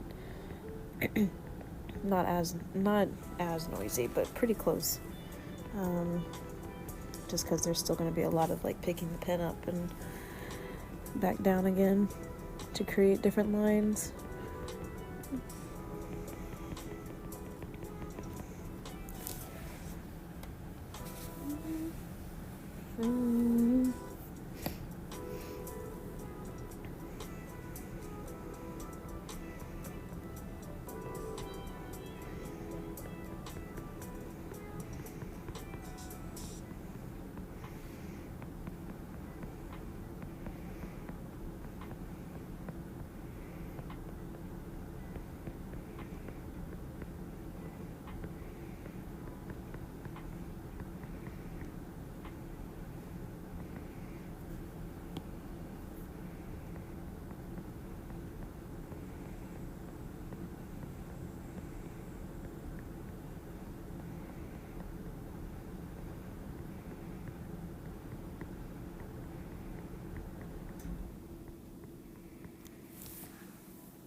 I think at 2 hours, so we've got about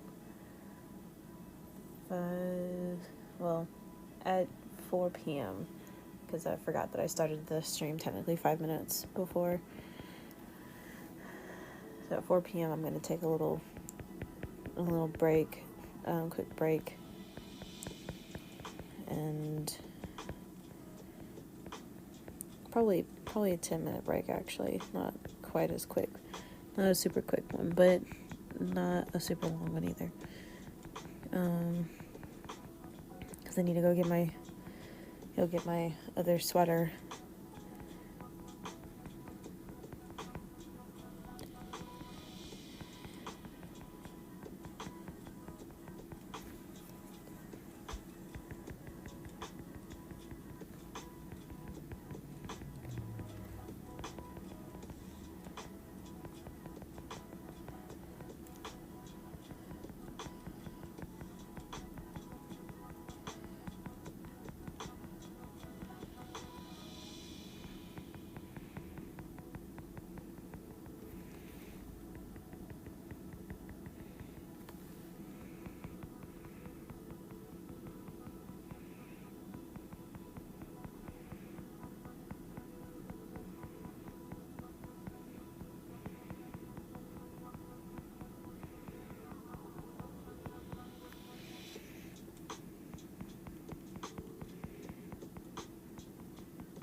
turn back over.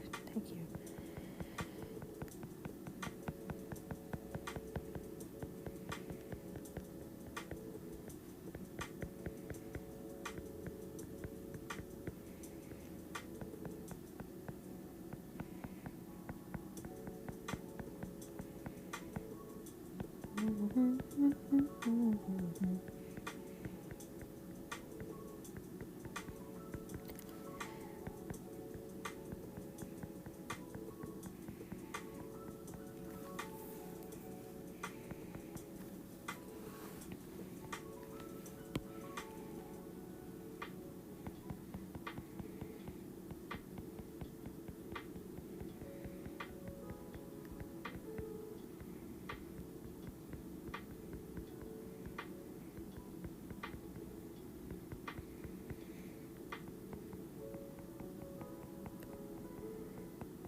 It's been a while since I've done stippling, but it's calming in a way. At least for me, it's pretty neat. This is the light source for it, so I think that looks about right.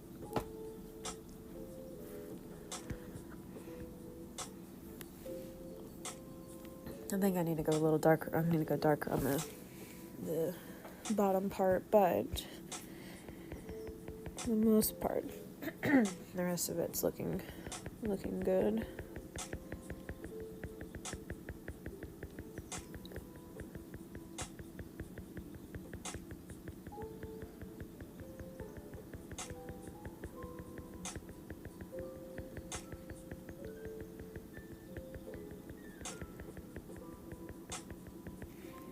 Now you're probably saying, well, why don't you just draw around the dark part? Because that would defeat the purpose, and we don't want to do that.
is about right. Well, I mean, I need to get it even now, but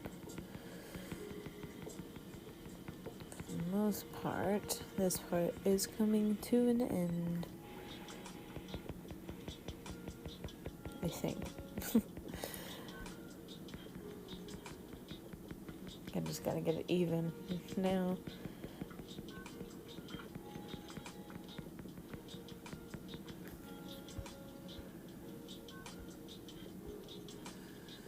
Yeah, so I need to get this side thicker. And I need to bring that bottom shadow up a little bit more. Maybe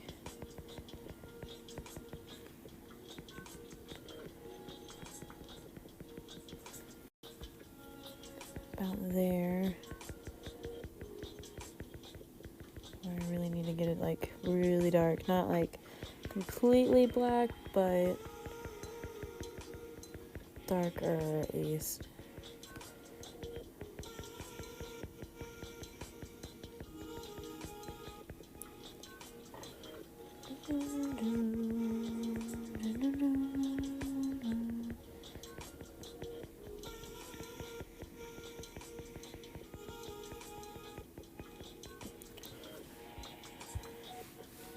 I apologize for any of the tippy tapping noises if it's annoying. It'd probably be annoying to me too if I was listening. Well, I mean, I can hear my own tippy taps, but I'm sure it sounds different from how I'm hearing it versus how you guys are hearing it.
Yeah, that looks much better.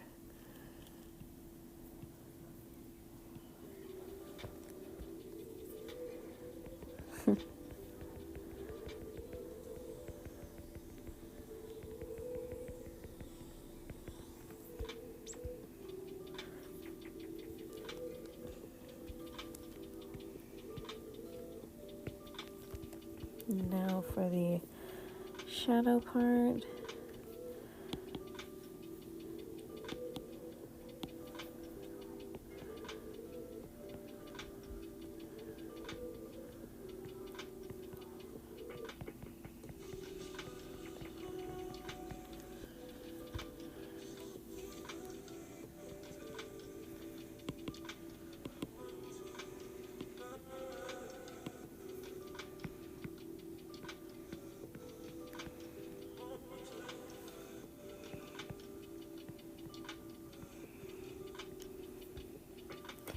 No, not that far out.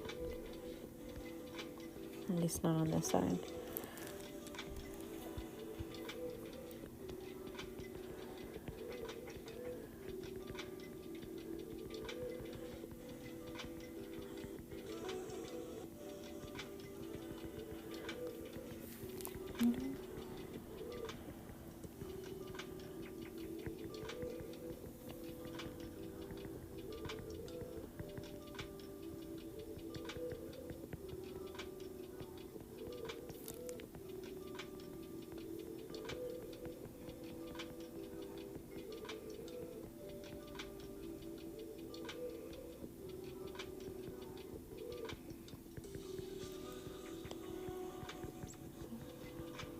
Bring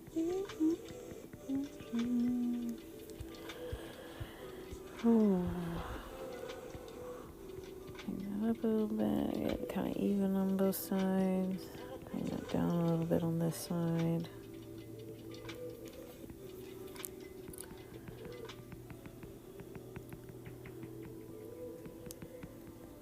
Like, the style of stippling is a very neat style, and any artist that does this all the time, I envy you. Like, this takes it takes a lot of patience, takes a lot of time,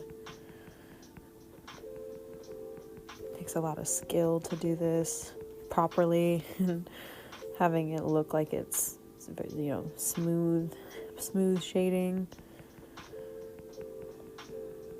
I think a lot of people use this technique of shading on humans a lot, from what I've seen on pictures, from Googling, stippling, however you want to say it. Mostly because when you, if you were to look at your own skin, you see all the little, dots. Your skin has a various dots, the pores, all over your skin. And it kind of helps them with that, getting that kind of detail, and it's a pretty neat detail. But to do it for, everything in the picture, ooh, it's crazy. Like I said, lots and lots of patience.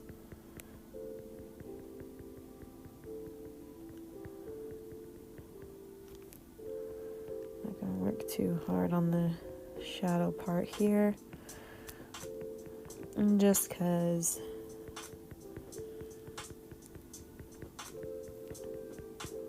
I don't want the shadow to be too dark.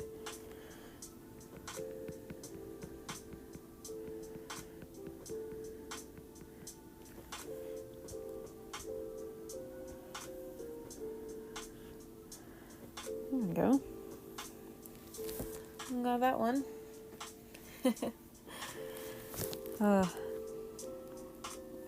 For those of you just joining, I'm working on shading for Technique Tuesday today. Top row is what I would consider as normal shading. I used a pencil brush. I used the 6B pencil. And now I'm doing stippling. But because of how long that took, I might actually also go ahead and work on a cross-hatching.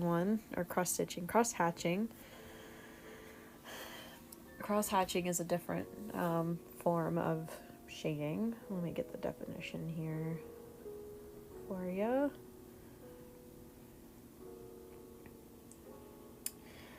Cross-hatching in drawing or graphics, it's shading an area with intersecting sets of parallel lines. A painting depicting real and mythical animals precisely cross-hatched in an ochre pigment.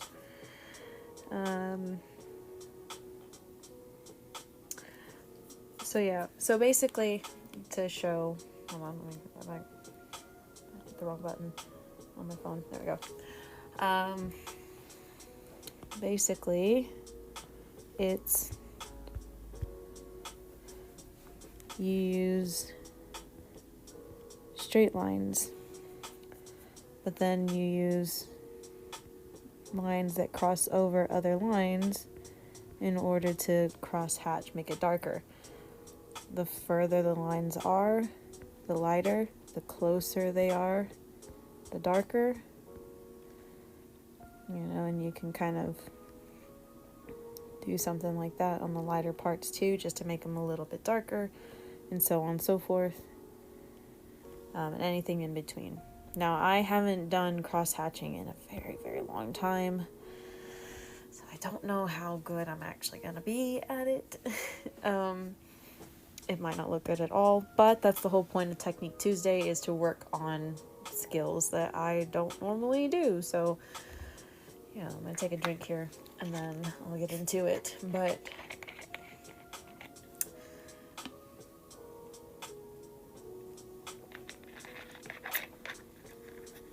okay. as all my joints pop in place. Okay. So, and like, I'm kind of scared to start doing the cross hatching because I don't know if it's going to look good at all. Last time I had done cross hatching, it did not look good at all. But I am going to lower the line right down here.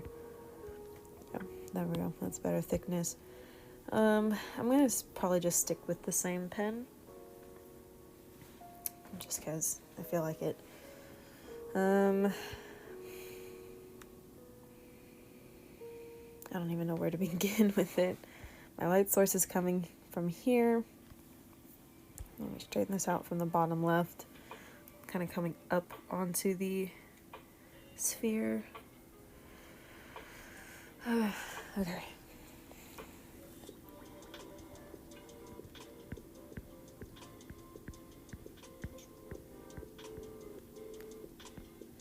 This is gonna be like my darkest spot.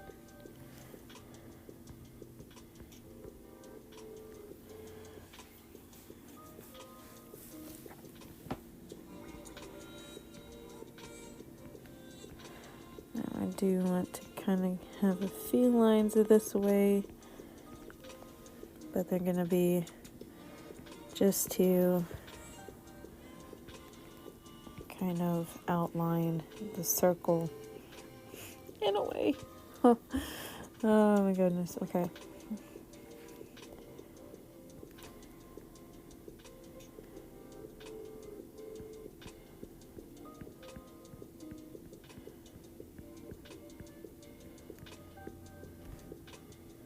I'm probably not even doing the technique right, to be honest. I'm not a professional at this at all. just so that we are all aware.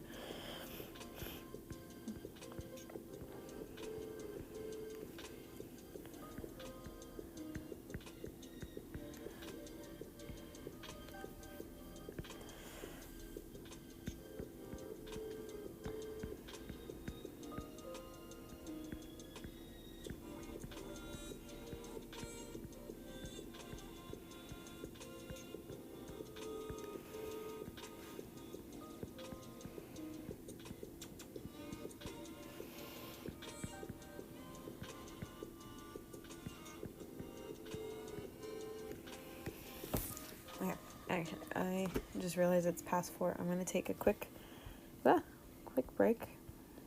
Turn that off. So that way we can show off the goods so far. Okay, I'm gonna mute myself and then I'm gonna set a timer for about 10 minutes so I can go get my sweater because it is starting to get cold. Let me just write down be right back. Heart. Squiggle.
Okay.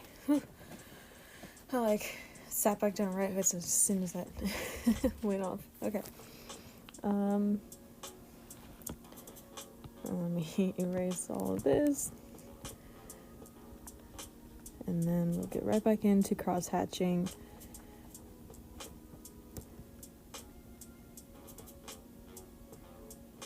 Alright. Let's get back into this one.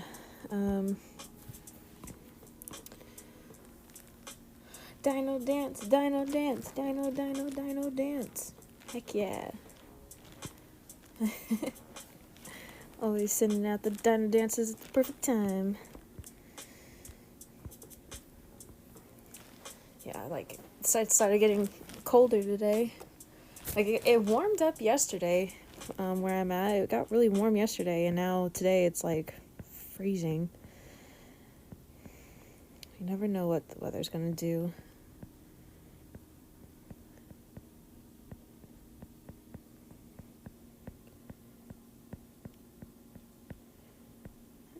Like, I don't know what I'm gonna do.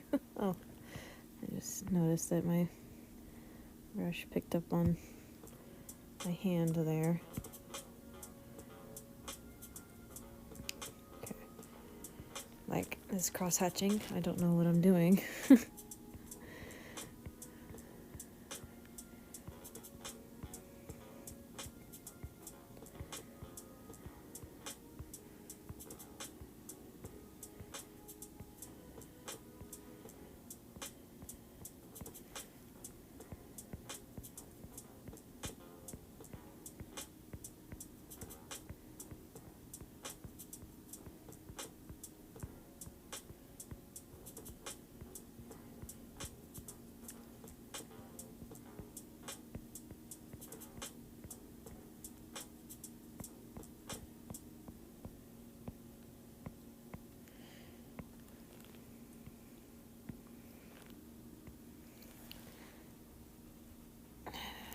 Mm-hmm.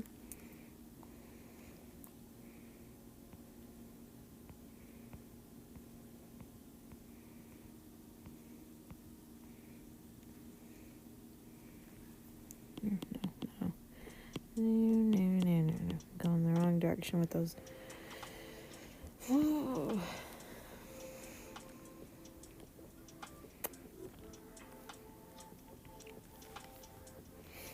I don't know if I can pull up. I don't remember. Oh, I had my Twitch app, actually. My Twitch thing up. Cross hatching art. And just to show some examples. So this is what I'm trying to do. I'm not executing that properly. But this is cross hatching. That's cross hatching. I've seen artists do like that, where it's more, dense. I've seen like this, which I kind of actually like this one better because the lines curve. This one's a really dense, really dark, really shaded cross hatching, but that's all cross hatch lines.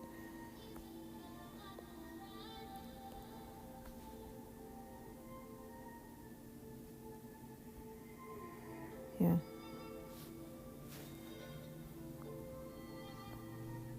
And cross hatching can give some amazing results. Look at this hand.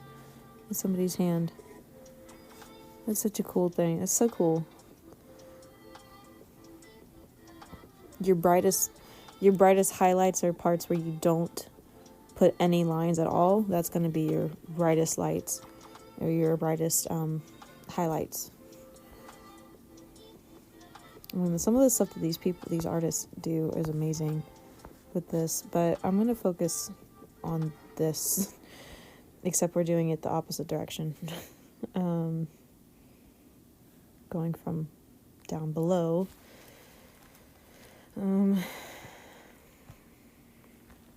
Even sometimes, even I need a need a reference to figure out what to do and how to do things.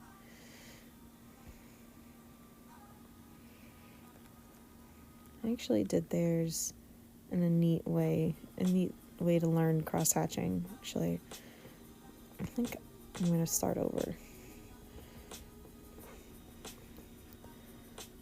Okay, so we got our circle. That's our basic circle. And then, oops. Let's see. And kind of, oops, did lines that follow the curve of the ball.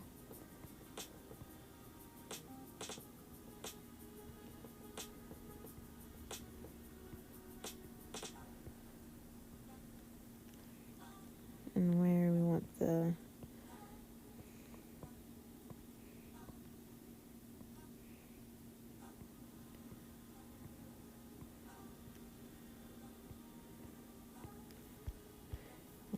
the highlight to be, basically, or not the highlight, but the lightest parts.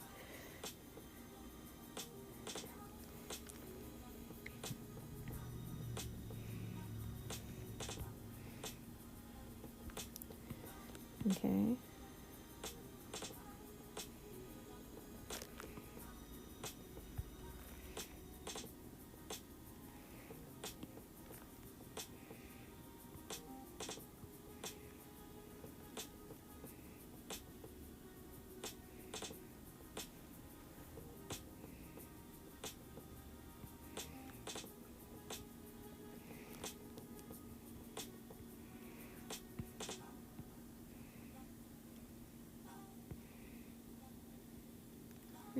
Mm-hmm.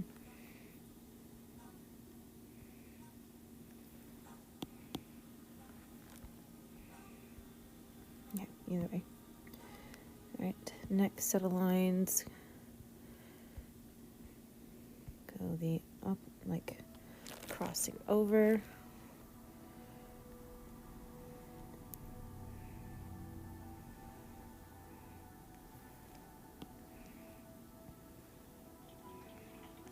Mm-hmm.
And then we just kind of build up the lines in both directions.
Oops.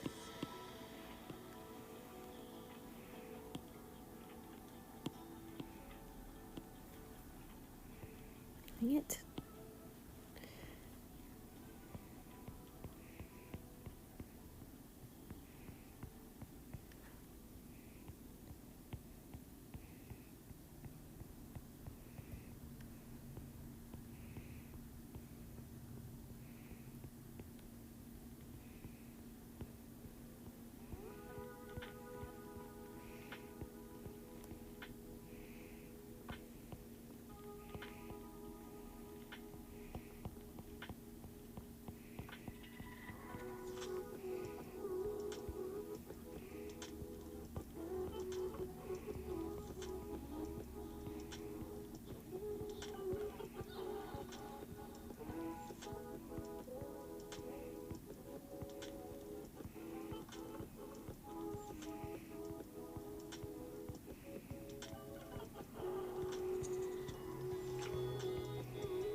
See, I think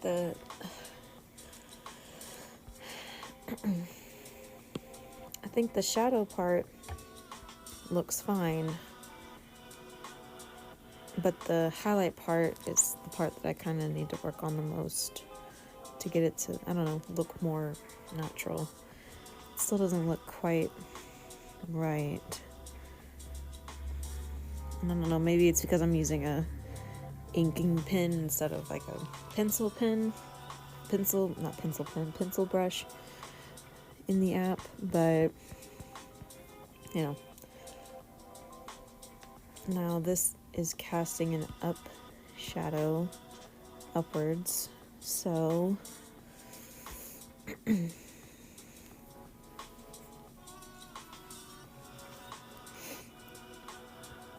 the shadow is still going to be, shadow is still going to be, there's still going to be a bit of a shadow on the ground, but not as harsh, I think.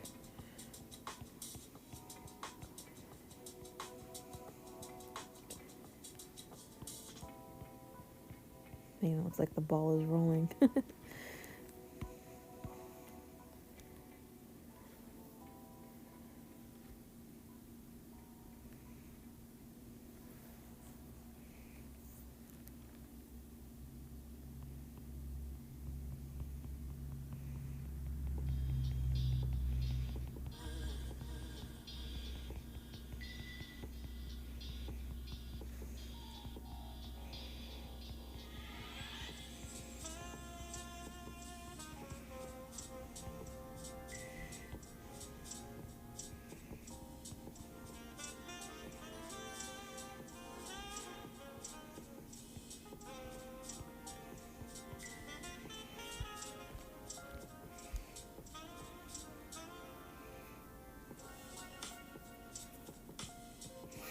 I'm not entirely sure how to do the shadows for cross-hatching, in all honesty.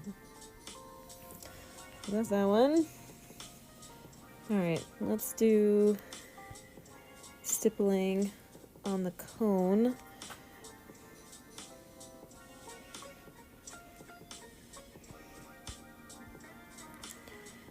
So I'm going to just put that to the side there.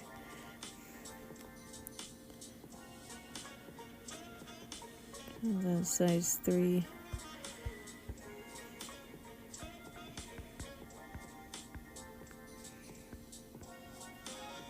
For cross hatching.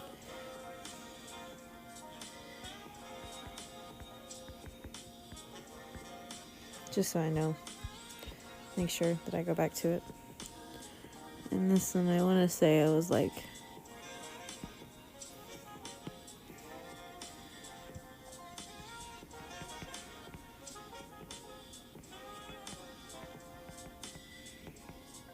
Oops. Alright. Okie dokie. Stippling here.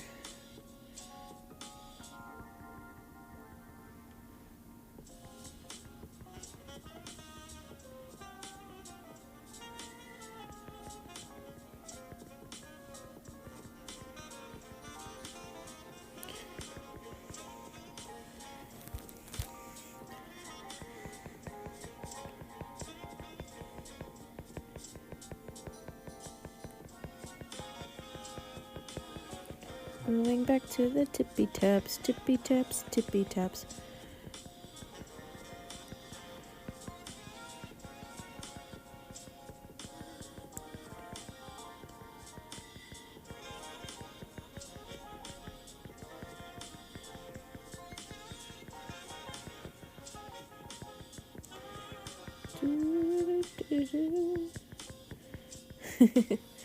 Tippy taps, tippy taps.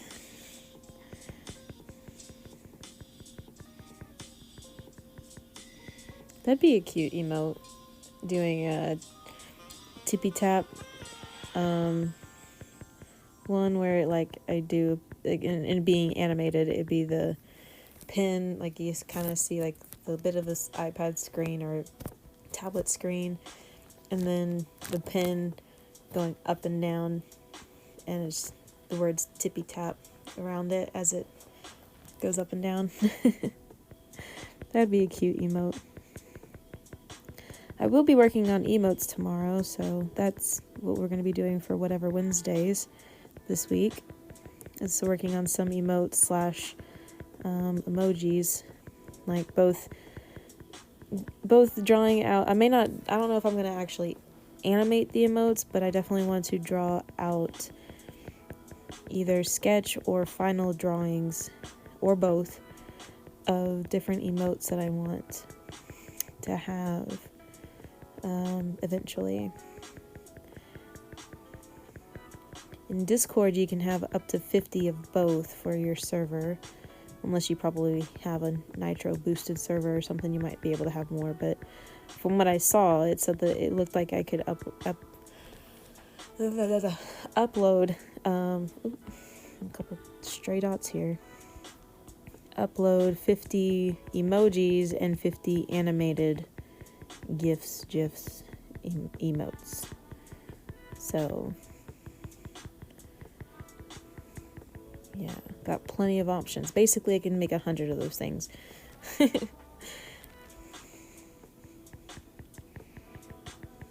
Right.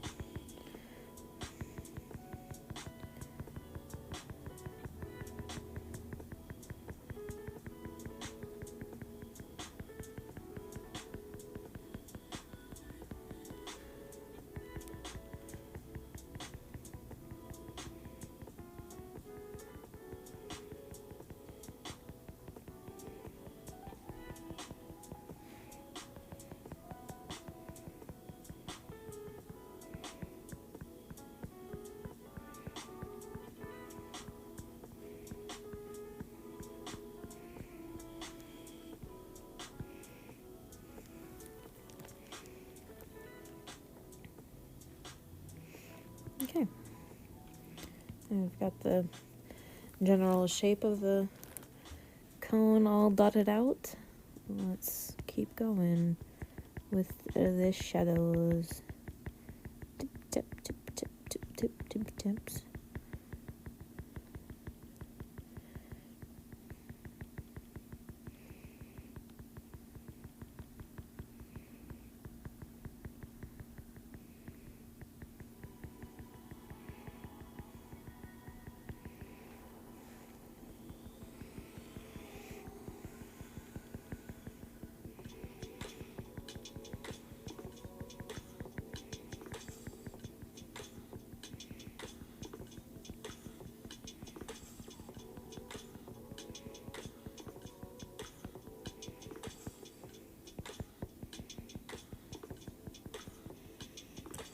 Do, do, do.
Oh, these stray dots are gonna kill me. Okay.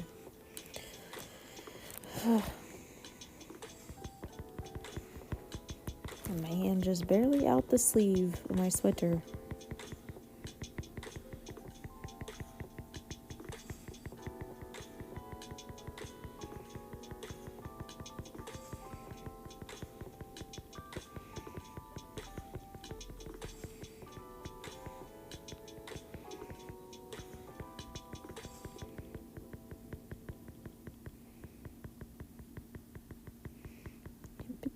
Tippy taps, all the tippy taps.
really get this side darker.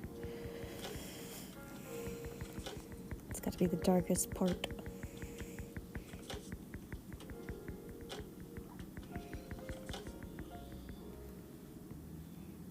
Oh, I will erase that. Darken it back up. Darken, darken, darken. Alright. Ready. I'm ready. I'm ready. Ready. I don't know what I'm singing.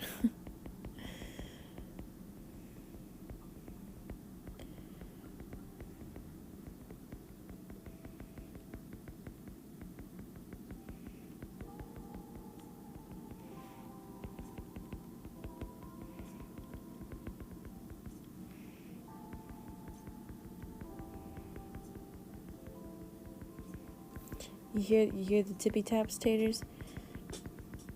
This is about what it's like with when you suddenly go all button mashing crazy on your controller. It's like it's like super super fast.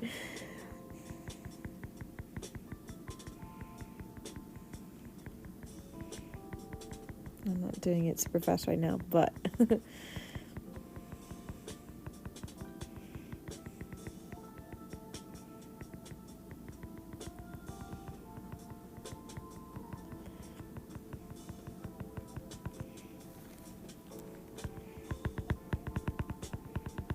like that loud?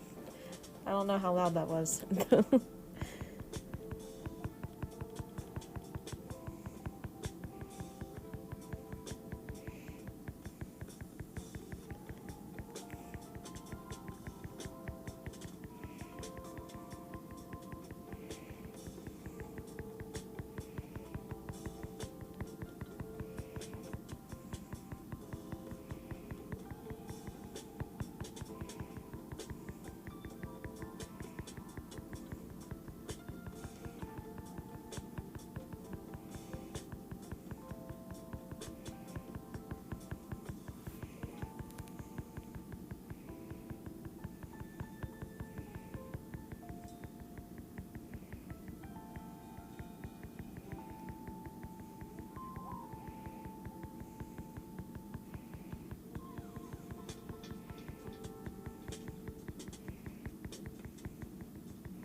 to do the shadow.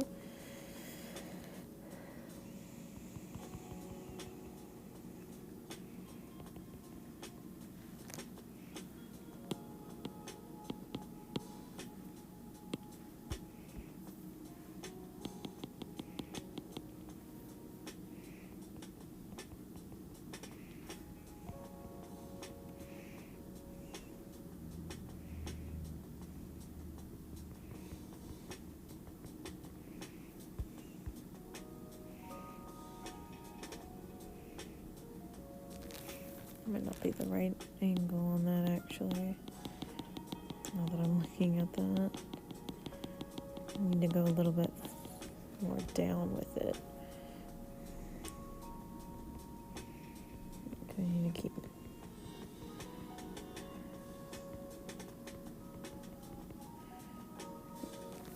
something like that. I think that's about better. That looks better.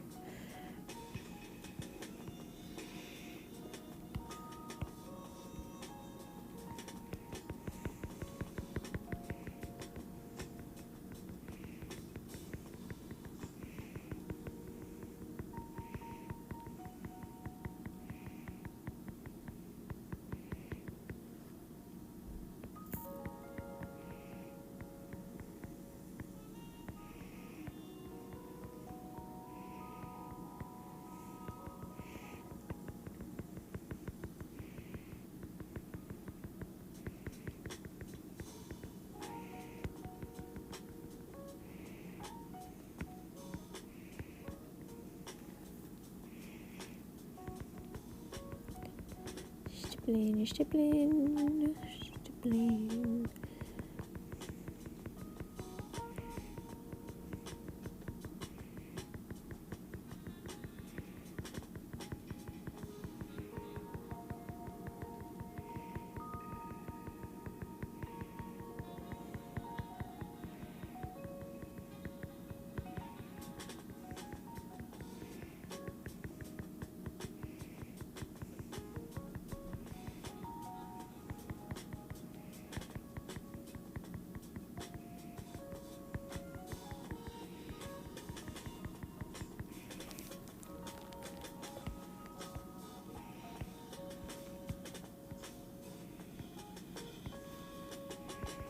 Oops.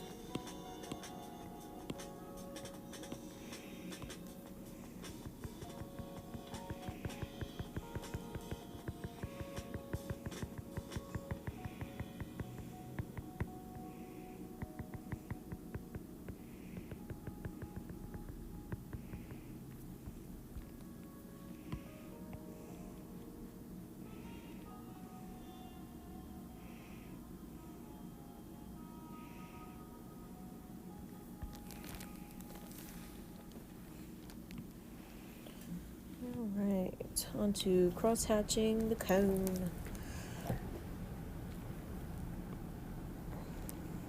Let's bring this back down to size 3. Alright. The cone we're kind of doing at the front. We're going up. The light source is going from below and up. So, my iPad is dimming because it's getting darker. Let's back up. We only have about an hour. We're not gonna finish these last 4.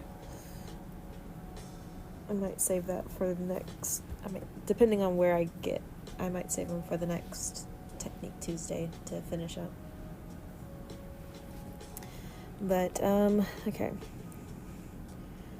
So we're gonna try to basically follow the same for,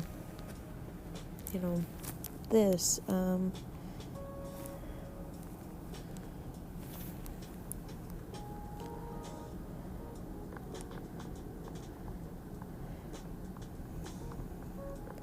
was about to say, okay, so there is one that's just hatching. Okay. There is one that is just hatching. Hatching is just straight lines. Also called chicken scratch to some artists for some reason. But, yeah. cross hatching is lines crossing over each other. Hatching is just regular scumbling. I've never done that. I've seen that. I've seen people shade like that before. It's basically just they're sitting there going like this in different, like, I don't know, over and over and over again. I've seen that before.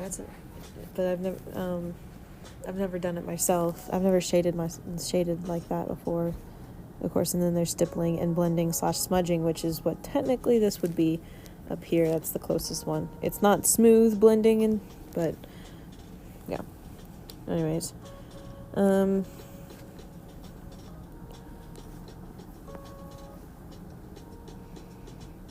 there's a sphere, cylinder, and cube, but no cone.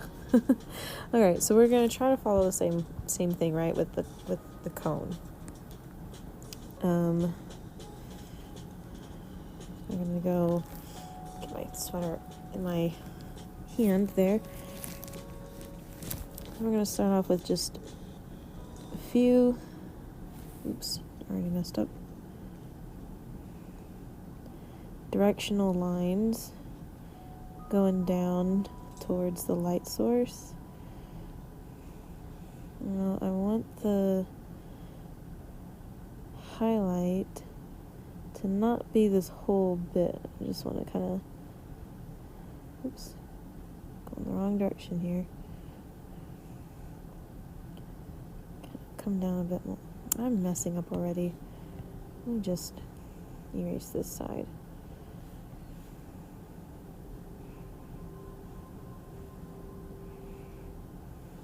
The tip of this cone is going to be the darkest part, obviously. Let's go like that for now. No, wrong direction. At least I'm trying to keep the same, conal direction for the most part. Okay, and then we're gonna come in and we're gonna do the crossing over, which we're gonna keep the lines. We're gonna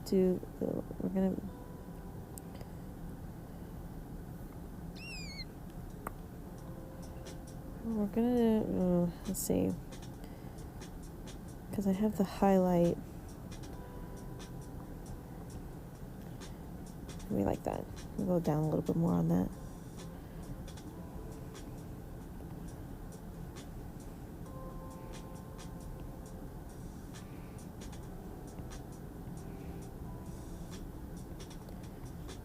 Oops.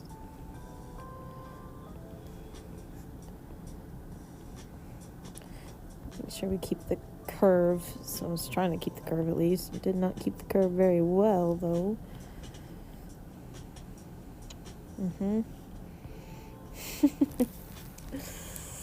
Oh, okay. It's fine. It's fine. It's fine. Let's kind of go in with it. Let's do the lines. Nope, that's the eraser. Do the vertical lines again. Get some more vertical lines in here. Hey, Jax, you're back. Welcome back. How was your appointment? You don't have to say it. You don't have to tell me if you don't want to, but I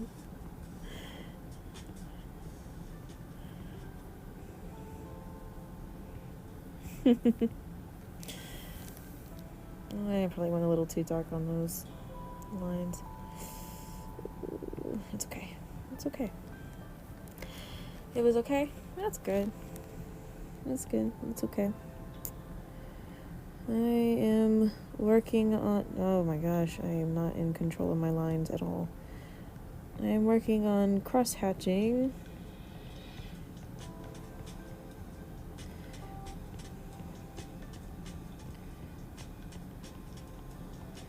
I am not an expert at cross-hatching, so I brought up I googled here off to the side cross-hatching steps, and this is technically for the sphere, but we're trying to follow it for cone as well.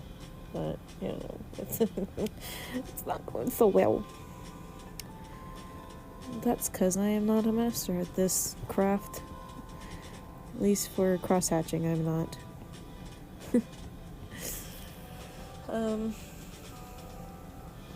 Your testosterone appointment is 2 days from now, which is very cool. Cool, yeah.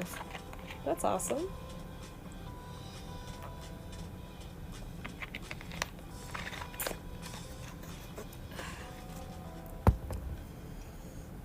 I need to go in and get labs drawn one of these coming up days. I don't know when. I haven't scheduled an appointment.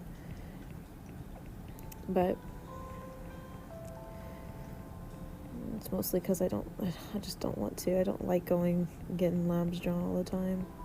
It sucks.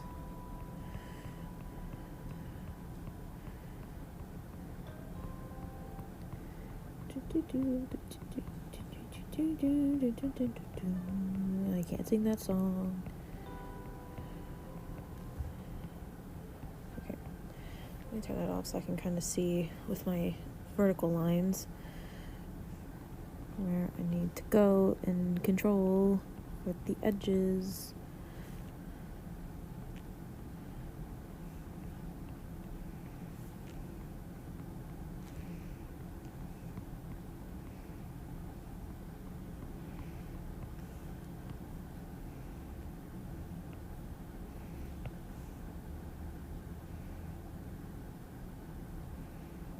Let's kind of clean up these lines a little bit. Shh, don't tell my art teacher. I don't have one right now, but if she knew, she had done these like shading techniques. I loved her as an art teacher. Don't get me wrong, but when we did shading techniques in class, she would be like, no erasing. There's no erasing allowed. You need to do it from sight. You can't erase. That's the whole challenge, and that's why you're supposed to go from light to dark, not dark to light, blah, blah, blah, because you weren't supposed to erase your shadows. I need to do the bottom lines, but a tip I learned from my art class for cross-hatching is trying to put the lines as close as you can so the areas look darker, if that's your goal. Yeah, same with stippling, yeah, that's my goal. That's the technique, right, for it. It's just a matter of, like, I don't know, cross-hatching is ingrained, well, it's been ingrained in my head from previous art teachers, both the one that I like and others that I didn't like, that, like, they would just rag on about, not having chicken scratch for your drawings, and not having these, like, I don't know, just, and to me, I always associated cross-hatching with chicken scratch, is what they would call chicken scratch, which I hated that, because then I never really practiced it like I should have. But I didn't have a whole lot of oh my gosh, that's the eraser. I didn't have a whole lot of art teachers that really taught the different shading techniques. Like I did in high school, the one in high school, which is the one that I really like. She did, but the rest, not so much. Not so much.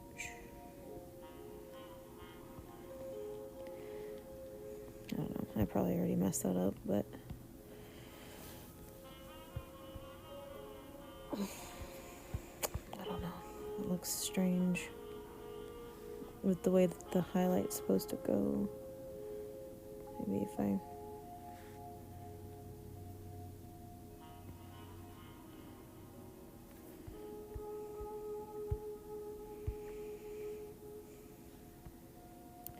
I need to get the edges here darker.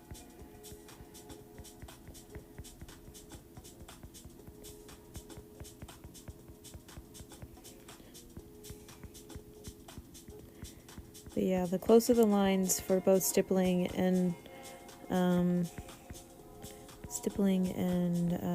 cross hatching, and even hatching, the closer they are, the darker the space will be. The further apart they are, the lighter they'll be.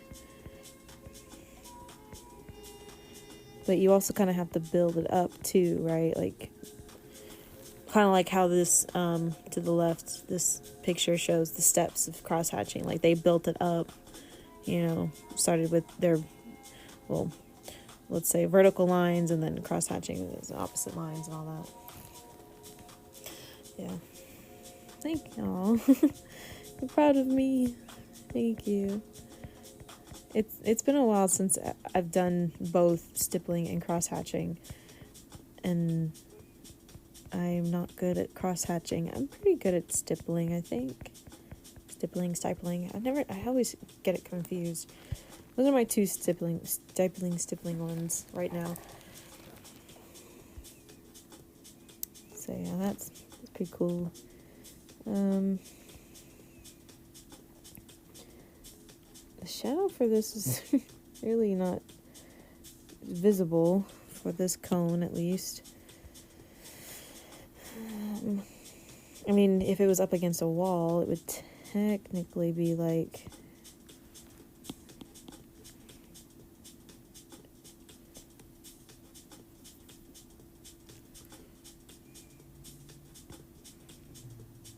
technically be something... No.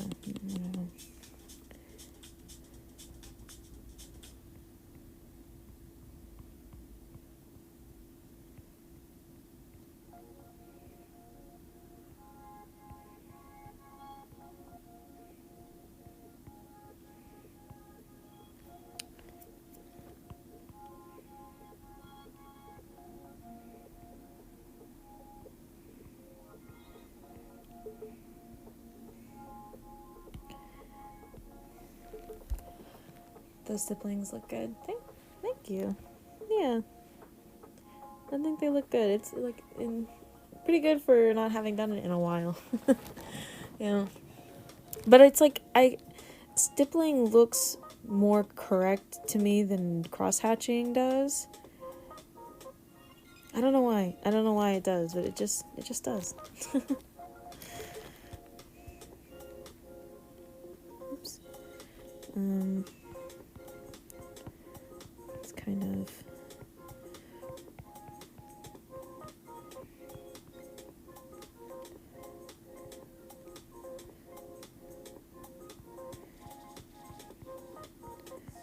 This lines out this way.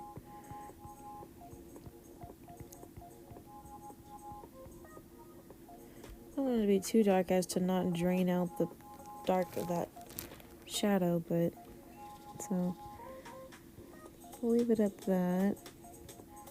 A couple more verticals. Yeah. Something like that, I think. Well, close enough. Cross-hatching shadowing, cast shadows, I am probably definitely not good at. This is a good one that's got cross-hatching shadows, but it also looks like they kind of lightly shaded in a bit too, like just blend it out.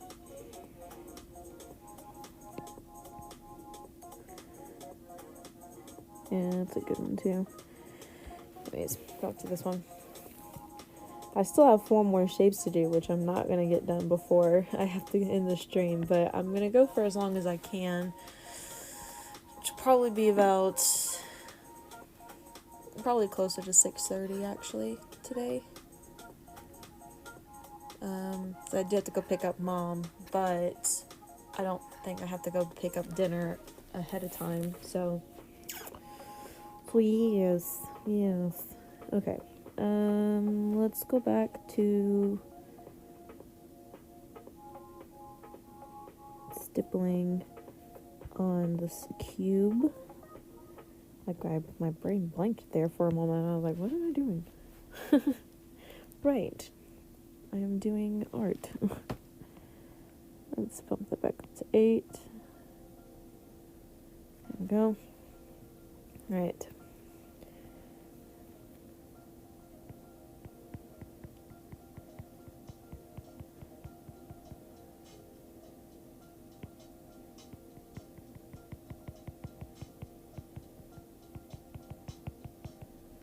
Okay, I almost dropped my pen.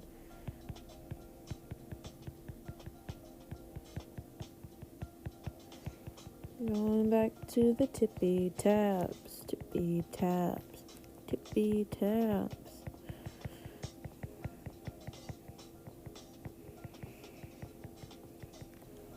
Yeah, so don't forget tomorrow, Jax. I will be working on some emotes, whether I do full on animation ones or just drawing them out, getting some different ideas. That's what I'm gonna work on tomorrow.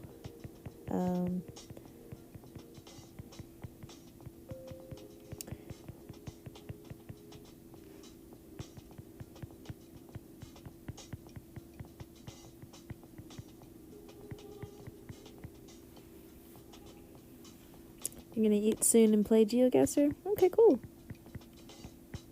Yeah, it's still gonna be listed as whatever Wednesday, but I'll make sure to put in the title that it's emote day.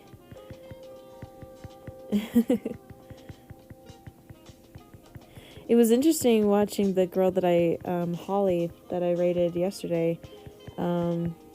She was working on emotes, right? She was working on a cat emote, of a cat jumping, and I noticed, it took me a second because of the border that she has around the video, but she was doing that all in Procreate. She was animating in Procreate, and I was like, okay, cool. And she's obviously done it before because I saw all of her other emotes in the chat that people were posting.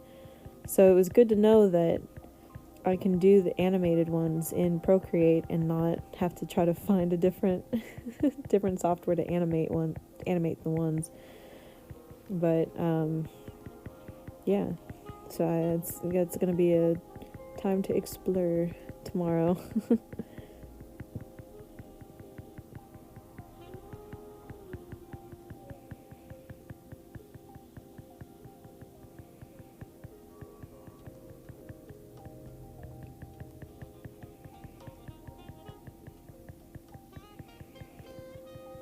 Alright. And all kind of basically covered.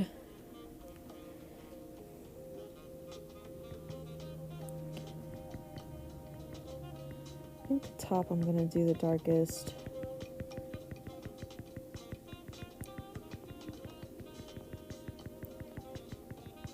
I think that's how it's gonna work, is the top is gonna be the darkest since the shadow is being casted up. I think. I'm not entirely sure. I kind of wish I had like simple geometric shapes to be able to, like on my desk, to be able to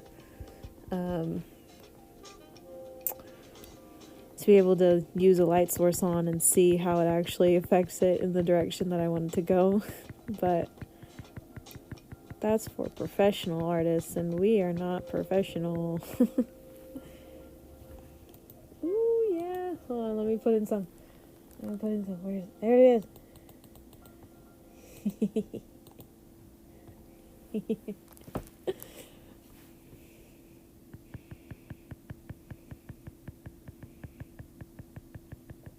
I really appreciate you having those emotes available for under your channel, because then I'm able to use it. Because it's still gonna be a while before I'm able to post my own emotes. I need a yippee emote. Oh yeah, you do need a yippee one.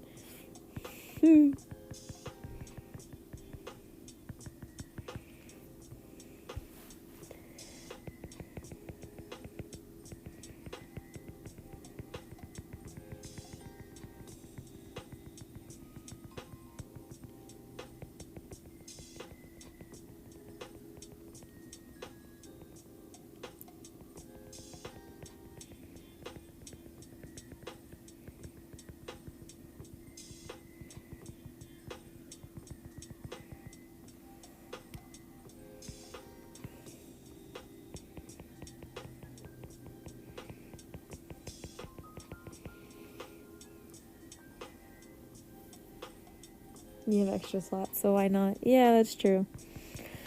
Why not? And once I'm able to do do my own emotes and have my own emotes for my channel, you can take it off and I'll put it on there. I'll be like, and I'll make sure to credit it obviously to you, because I don't like stealing other people's art. And especially since you worked hard on it. Definitely don't want to take it all the credit away.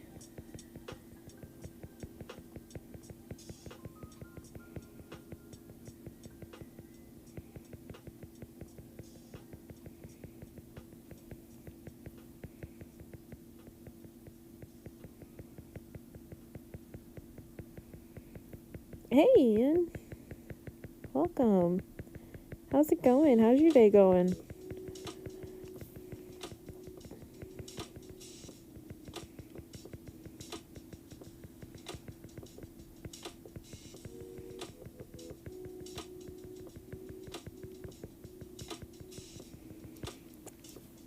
Fun fact, you can give artist badges for those who made stuff for your channel, and it's really cool. Oh, that's cool. I'll have to, yeah, you'll probably have to remind me about that later on, but yeah.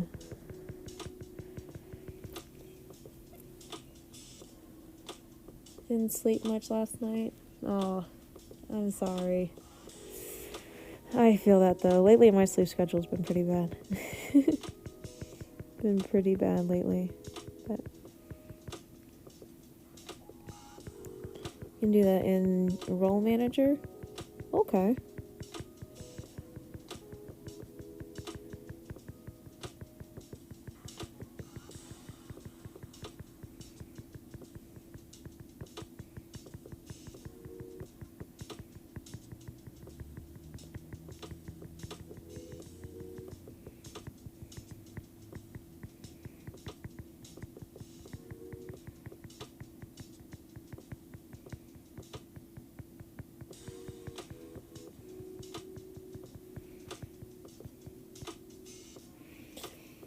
You're running on 3 hours of sleep today, and your day is full of art making. Oh. Yeah, I would try to get some sleep as soon as you can. I feel that though. The day in the life of an artist. There's gonna be days that you're gonna be you only had like an hour of sleep, but you got a lot to do.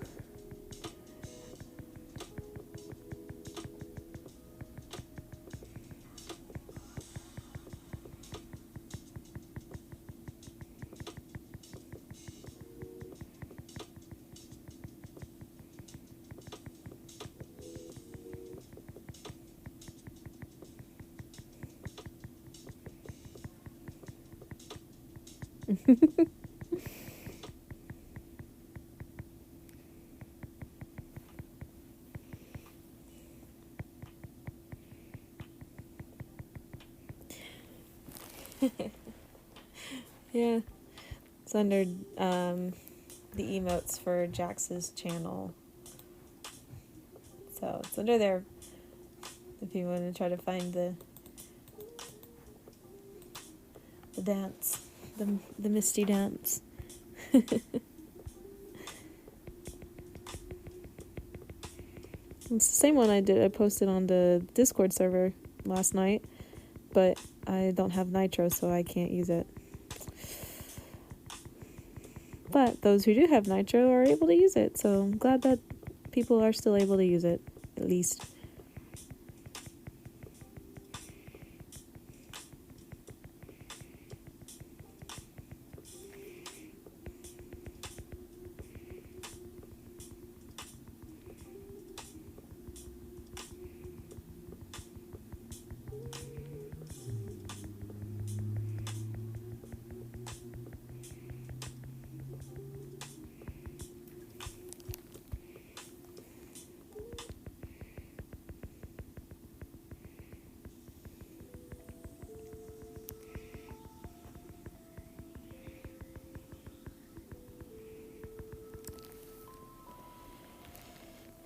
Did you sub to me, Misty, by chance? Because I have noticed you've been using all my emotes.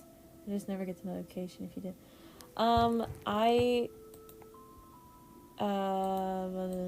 got gifted a tier 1 sub 21 days ago for 1 month.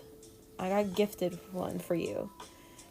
But no, I haven't I haven't subbed personally. Yeah. So that's how I'm able to use it. But yeah, it was from you might know them because it might be one of your followers. It was from Novali 3VT. I don't know if I said that right, but that's who gifted it. I think it might have been a random gifted subscription. I don't know. But yeah. Yeah, Nova. That's who it was. Yeah, it was from a month ago. So I'm able to use the emotes for now.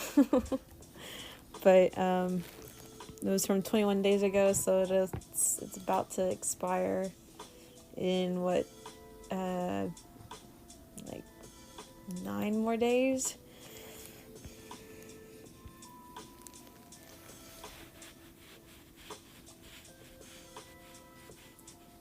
Nova's also a streamer friend of mine. That's cool. You got gifted. Yeah, it was really cool that I got gifted. I got gifted like in the middle of my. I think you were streaming. I don't know if you were streaming art or if you were streaming a game, but it was because it was a while ago. I don't remember it, but I remember you were streaming at the time. I was streaming, and I saw the notification come through, and I was like, "What was that?" And I didn't. It went away just when I went to go look to see what it was. And I saw the little inbox, with the notifications marked with 1, and I saw it under there, so. Yeah, I plan to. As much as I can for another 9 days, I think. Because I'm assuming the month goes for 30 days. But I'm not sure on that, since there's some months that are 31 days. So.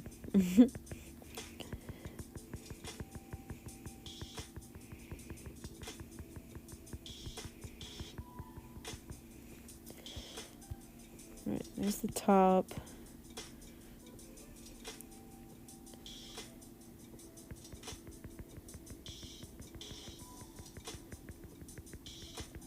The side is going to be dark, but not as dark, I think.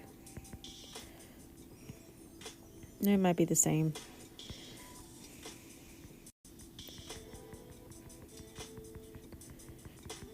At least this back side is going to be about the same.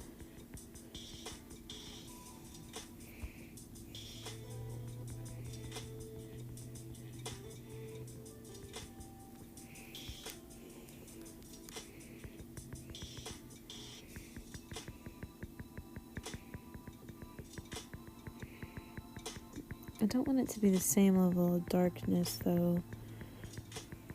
So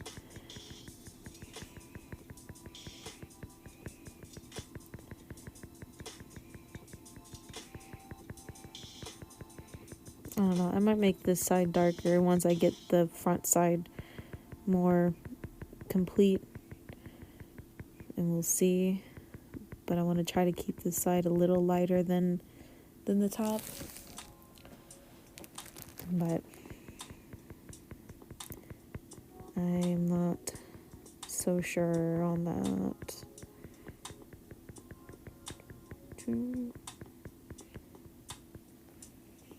You're gonna lurk? Okay. Have fun. We'll probably be ending in about an hour or so. But have fun. Have fun lurking. Get you some food. We'll play GeoGuessr. Have fun. And thank you for joining.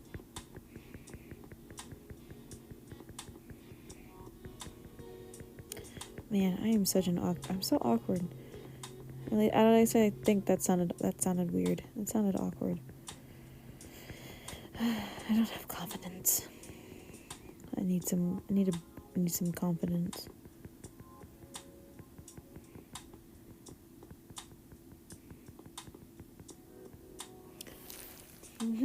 Taters with another dino dance.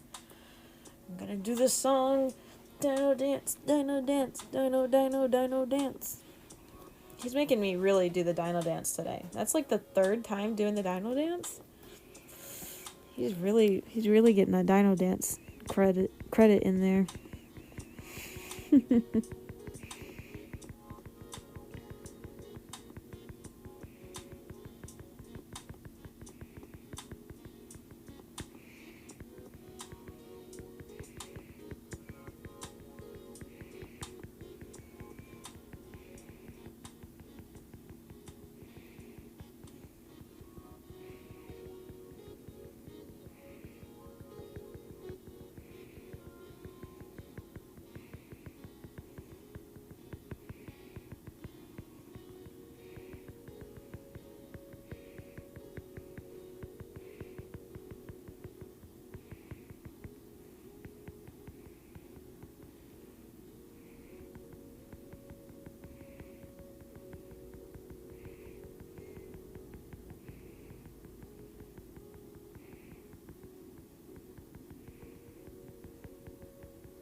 I might have to go a little darker on the top.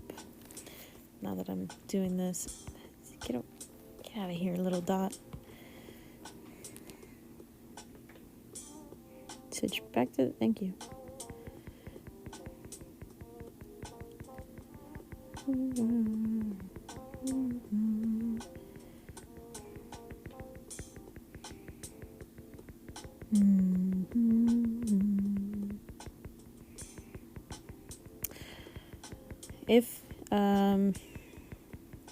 If you would like, if you've missed a lot of the stream, you can go to my YouTube channel, and I will be posting this stream tonight, going into tomorrow. The full stream will be up there on YouTube if you want to go back and watch the whole thing. Had some pretty interesting talks at the beginning. But for the most part, we've been working on just different shading techniques.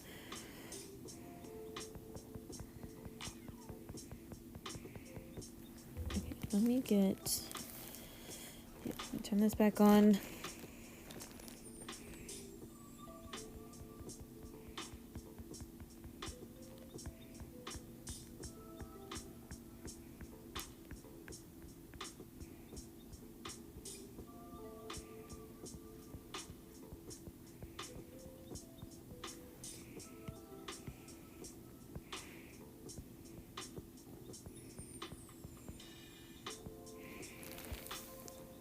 Right now I'm doing the stippling technique, which is just a bunch of dots all over the place. The further apart the dots are, the lighter it is. Of course, the closer they are, the darker it is. But it's all dots, nothing but dots.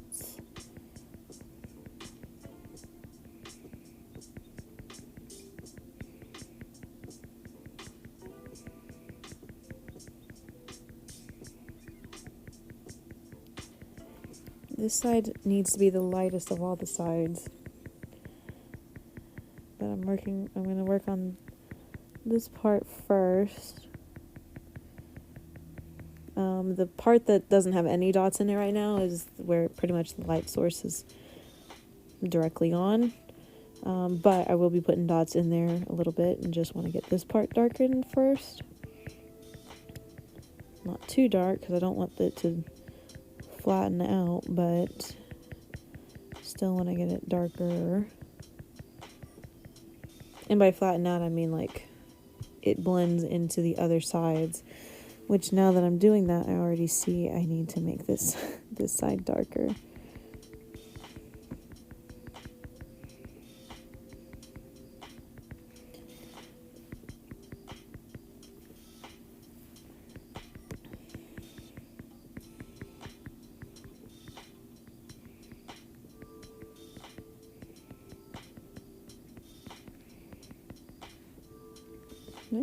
Okay.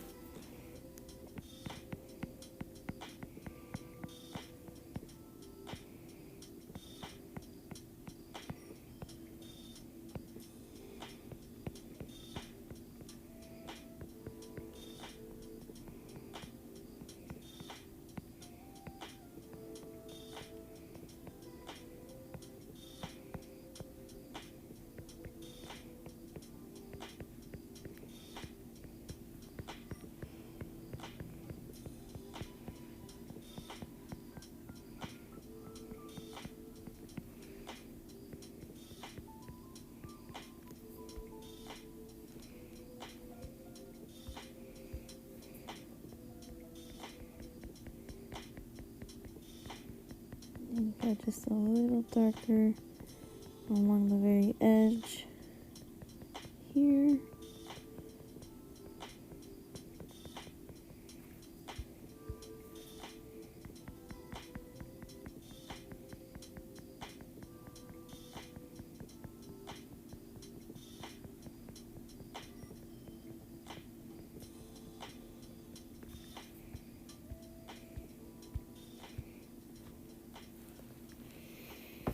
That looks about right. I mean, this side still could go a little darker here in the middle. No, that's the eraser. Okay.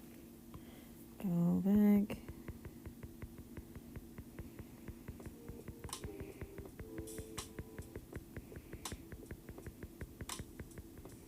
But for the most part, I think the rest of it is okay.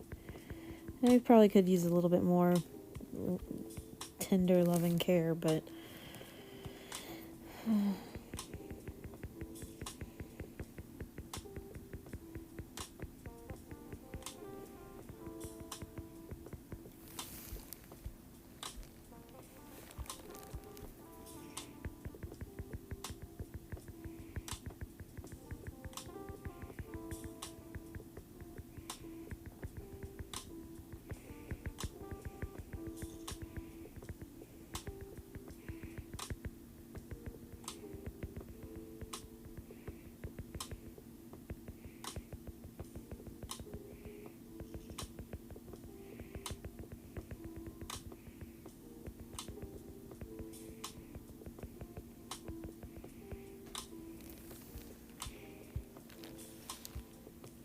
I think that looks good for now.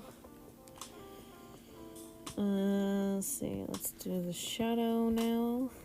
We're gonna have it kind of come out like this and maybe across like that.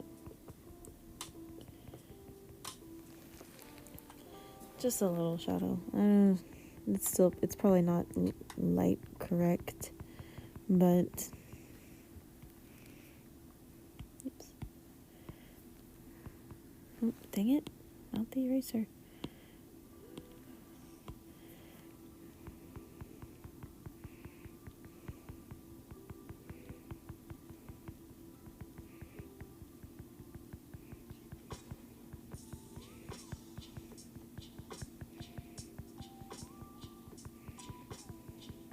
I said light correct. I meant visually correct. Oh well. Not the smartest bulb in the box.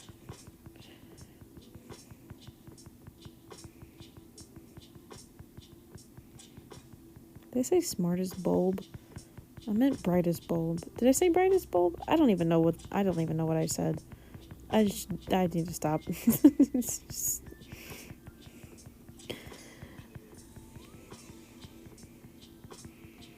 sometimes I ramble on too much.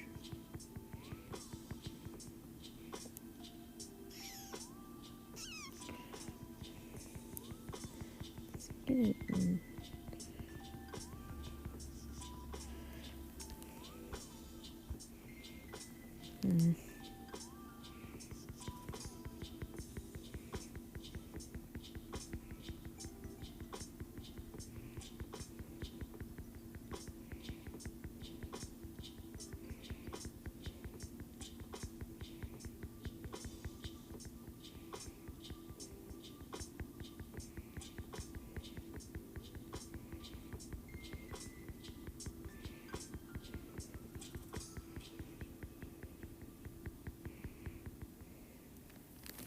No, not these.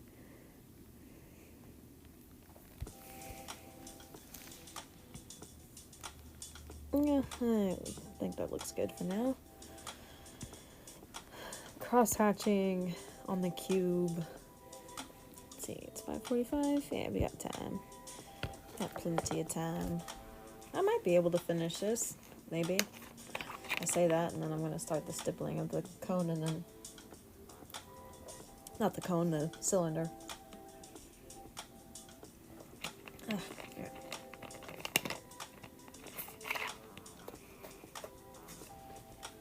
I made a little bit of drink. Now we go on. Okay.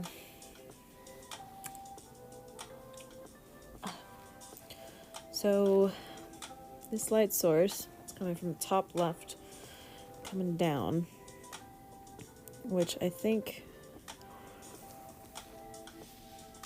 how I was visualizing it was more of like, let me draw it on here with the pencil. It was kind of more like it doing this number, or I guess this number,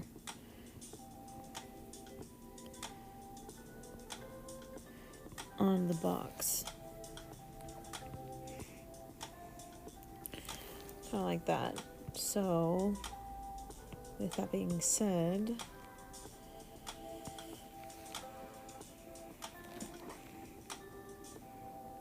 oops, nope, already swapped to the studio pen, and let me bring this back down to 3. That's what I've been doing with the cross-hatching.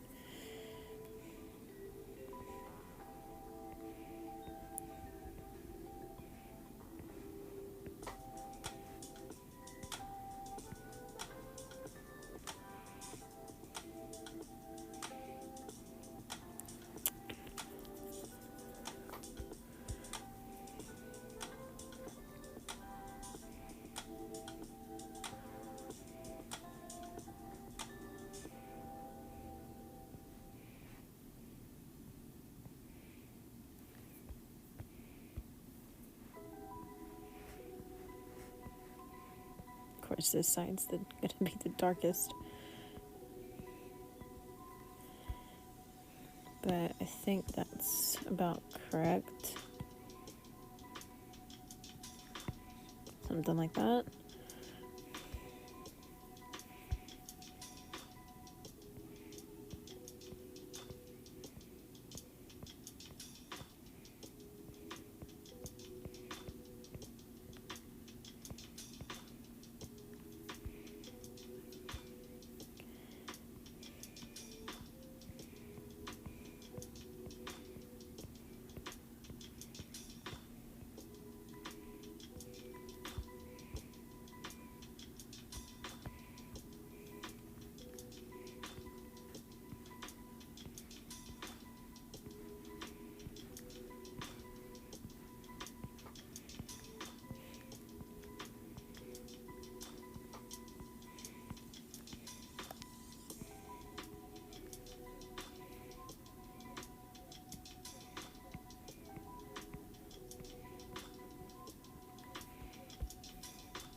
Clean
that up a little bit there, right there. Alright, this I need to just kind of go from the corners and up.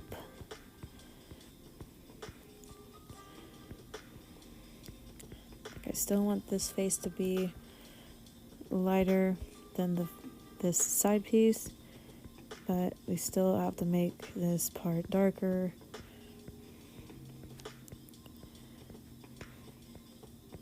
I honestly think I went too dark at the beginning.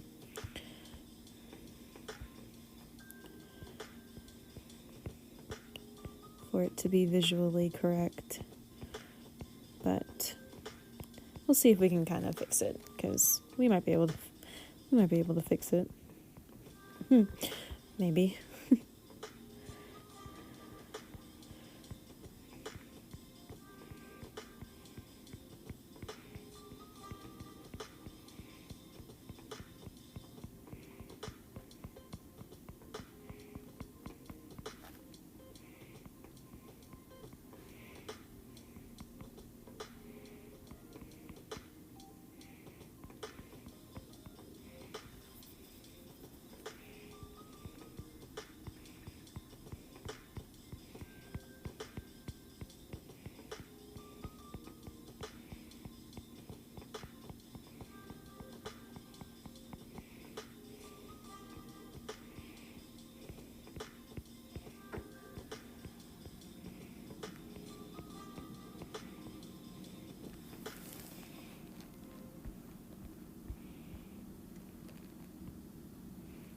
Now time for the riskiest part of it all, the highlight.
This part of the highlight needs to be a little bit darker, because I imagine the light source being more at the top. So the top part of the cube is going to be brighter, but this part is still going to have, this part is still going to be lighter than the rest of the front face of the cube.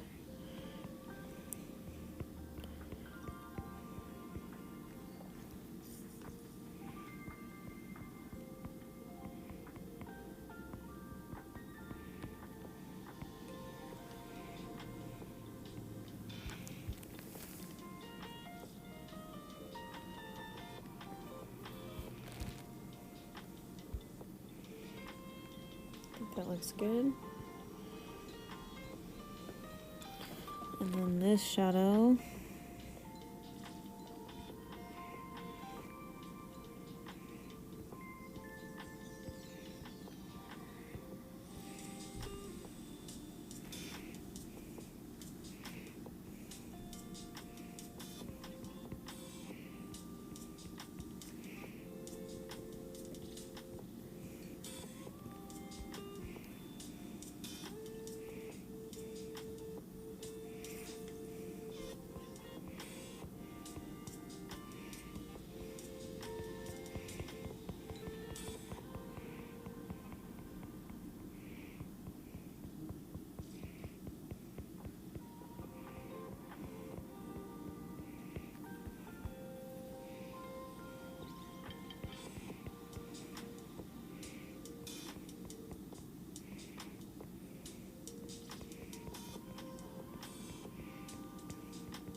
The cross-hatching cast shadows just needs the work the most.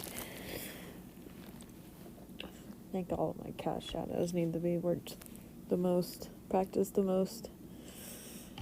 But, you know.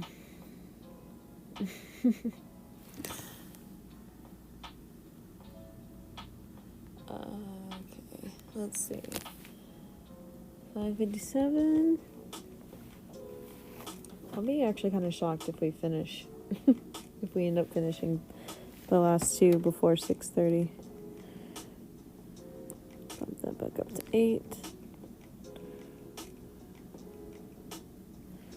Okay.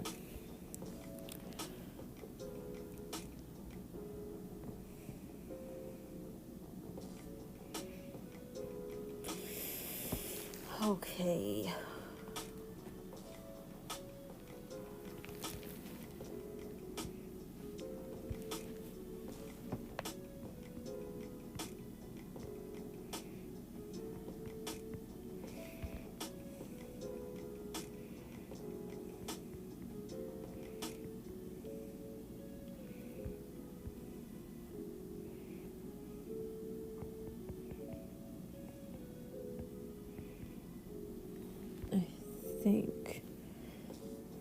I think that's about correct.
Back to the tippy taps we go. Back to the tippy taps we go.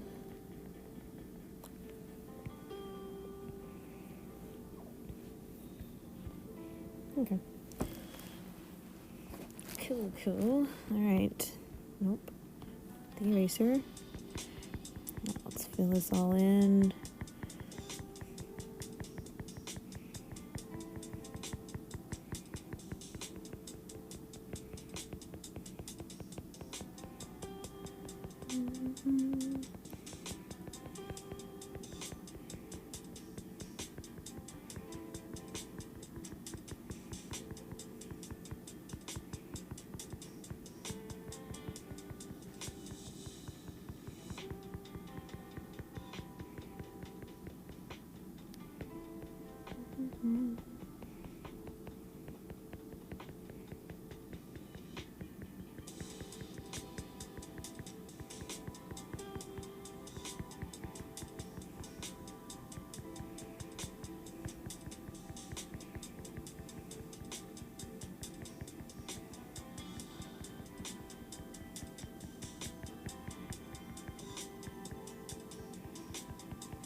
And this corner is going to be probably... Ooh, tummy, I know you're hungry. Shh, shh, shh. Tummy just growled. This corner is going to be the darkest because the light source is the furthest from this spot. This edge though is also going to be pretty dark, at least on this side, not the top part. The top part I don't want to be as dark. But on the sides, yes.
Oh my gosh. My hand's creating all kinds of dots. Oh, erase those. We don't want those dots. None of those dots.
Ooh, that was a loud one.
Rogue dot alert.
Just trying to see how much more I've got to go with this darker part, but I still got quite a bit to do.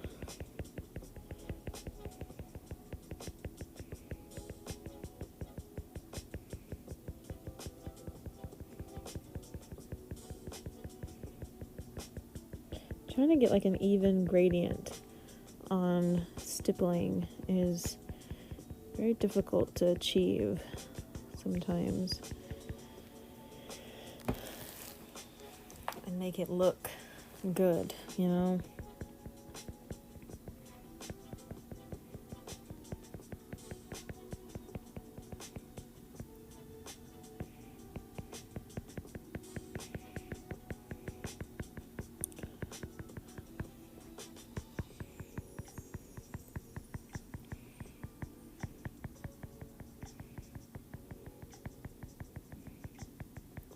Tummy, shush. You will get food in you know, another hour or two. Your tummy is not happy with me. I only had a little Lunchable for lunch.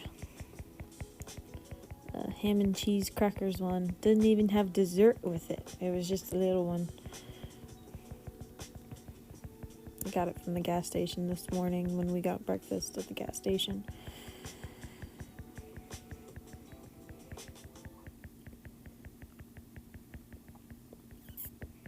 So now my tum-tum is not very happy with me. Like, at all.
Oh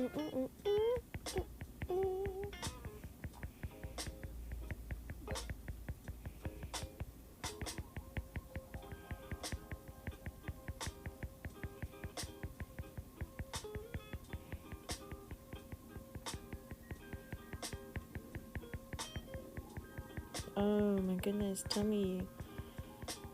You're so hungry. I know I'm hungry. I get it. But you gotta be quiet. And tummy is not being quiet. Oh, my hand is starting to hurt with this cylinder one. Oh. It's almost there. It's almost there.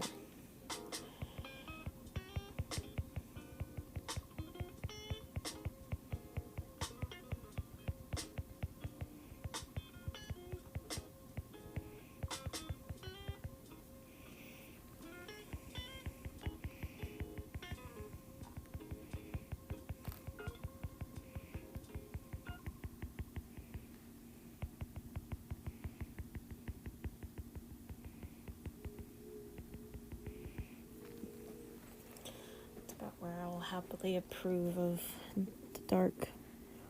Yeah, my fingers. Oh. Okay.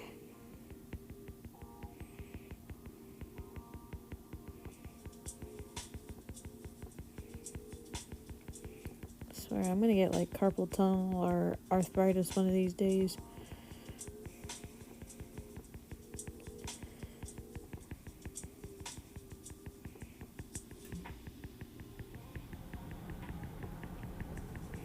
Yes, let the heat turn on. It's cold in here. It's been a hot minute since the heat bit turned on. I'm freezing.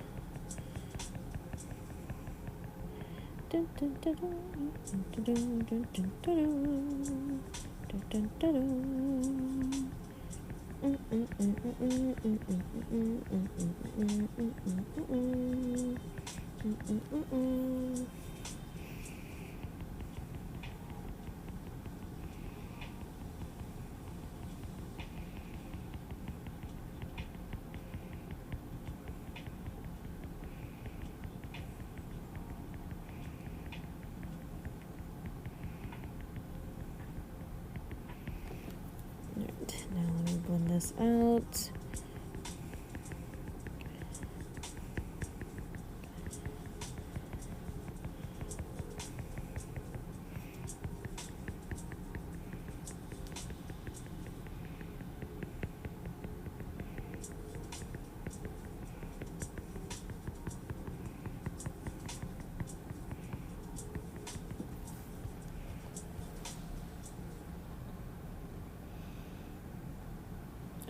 Besides the highlighted part, I think the front face of this, I was about to say sphere, cone, no, cylinder, oh my gosh, it's done.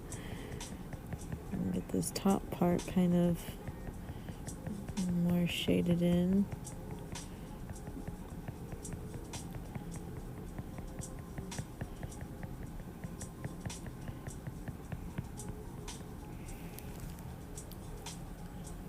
Without it going too overboard.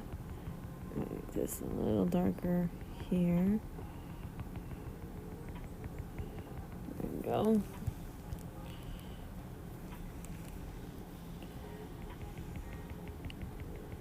I just realized I didn't really go back and make this corner any darker. Okay. And now for the highlighted area. This front face side is going to have the most dots just because it's going to be a little bit more lighter or more a little bit darker than the top face because the light source is coming, well, it's kind of even, so what do I know.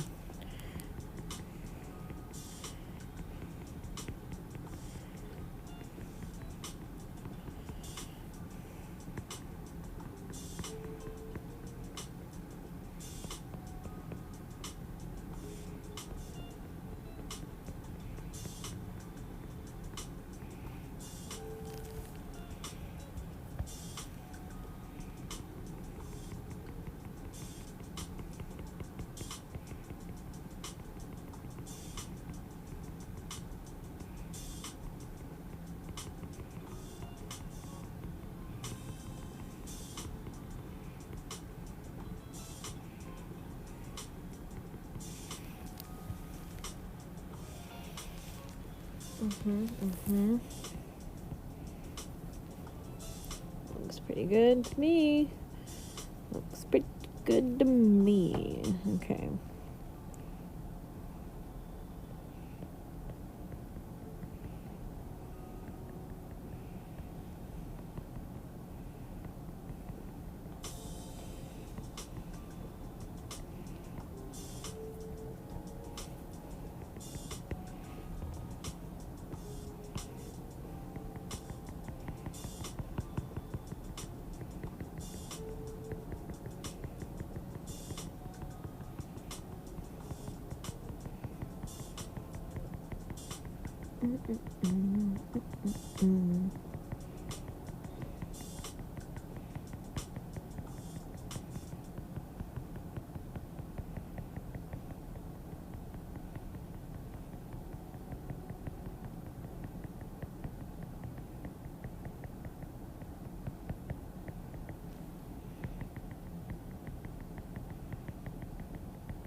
Yeah.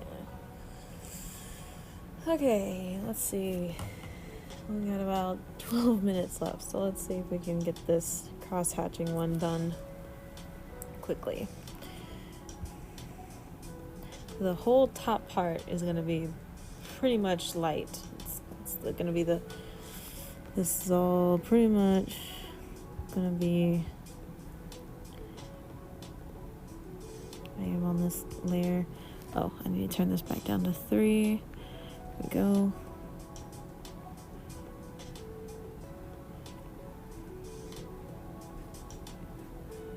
Oops.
Oh, I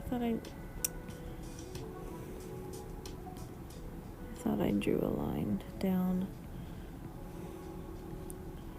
Okay, let me do line. Oops, do line this way at the top.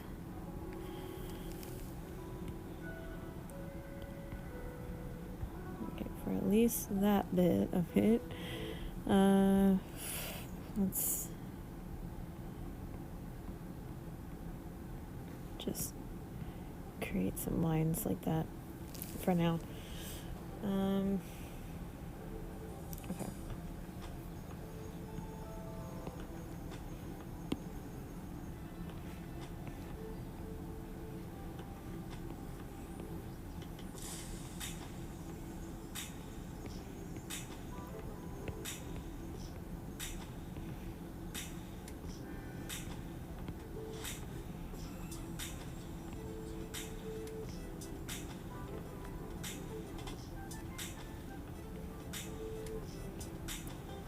feel like with cross-hatching too, you have to have very good line control. Not like, you know, you gotta be confident in your line strokes. Like, don't just sit there and like draw, straight lines. Just be quick about it. Quick about them. I don't know. I feel like that's kind of what you kind of have to do with cross hatching as well.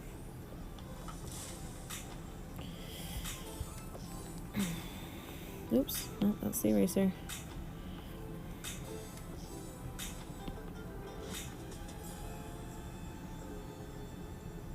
They don't have to be long strokes like that, but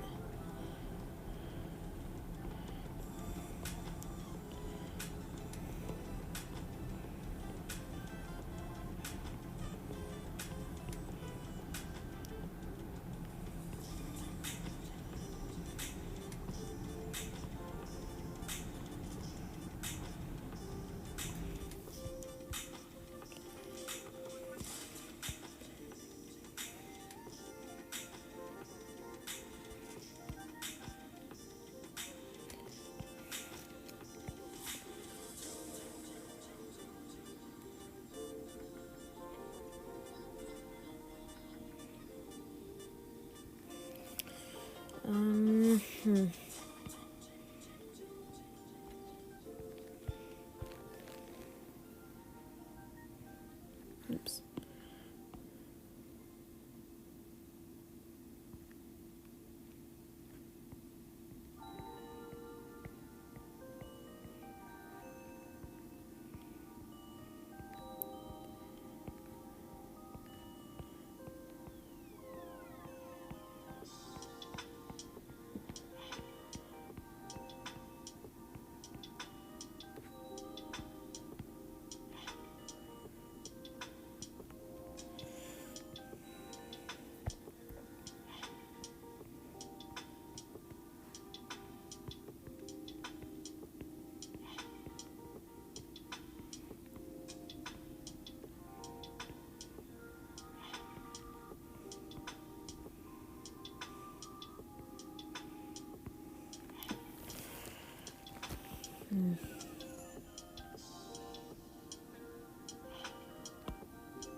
Maybe the top. I'm not super confident on the highlight of that, but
Just shoot, shoot.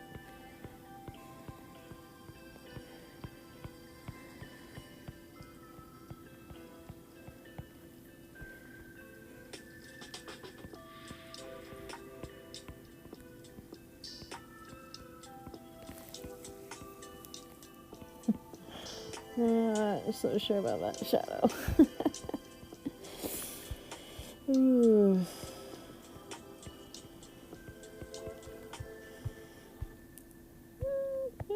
It's not terrible. It's not bad. It's not terrible. It's not good. And it's not terrible.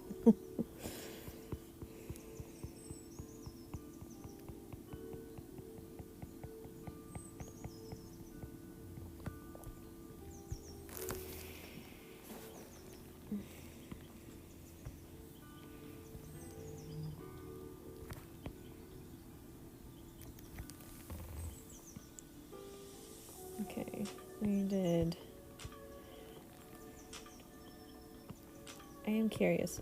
I'm gonna see, because there is a smudge tool here in Procreate. I'm gonna just see.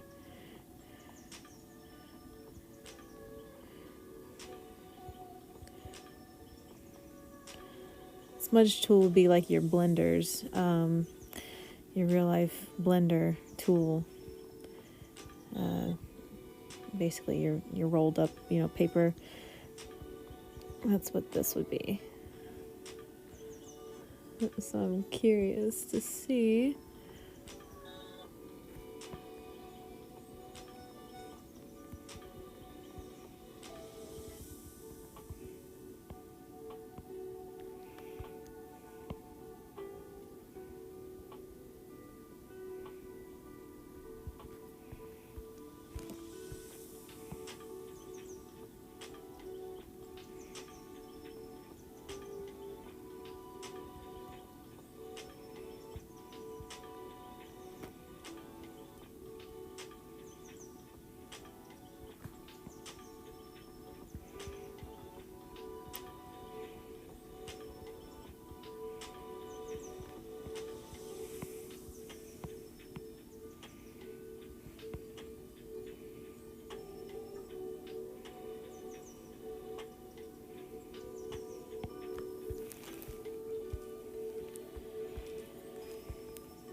So, up here,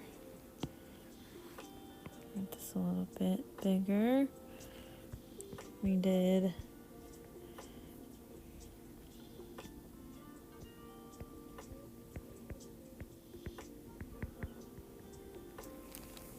blending. This is stippling. And this is cross hat. I spelled that wrong.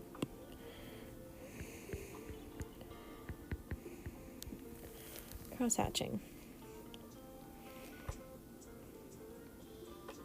Alright. There we go. Alright, a few minutes after 6:30. I'm gonna quickly raid Jasmineator? I know her name is Jasmine, but I don't know how to pronounce the last part with her first word. First part. Okay. Put that to the side here. Let me bring up Twitch so that I can raid.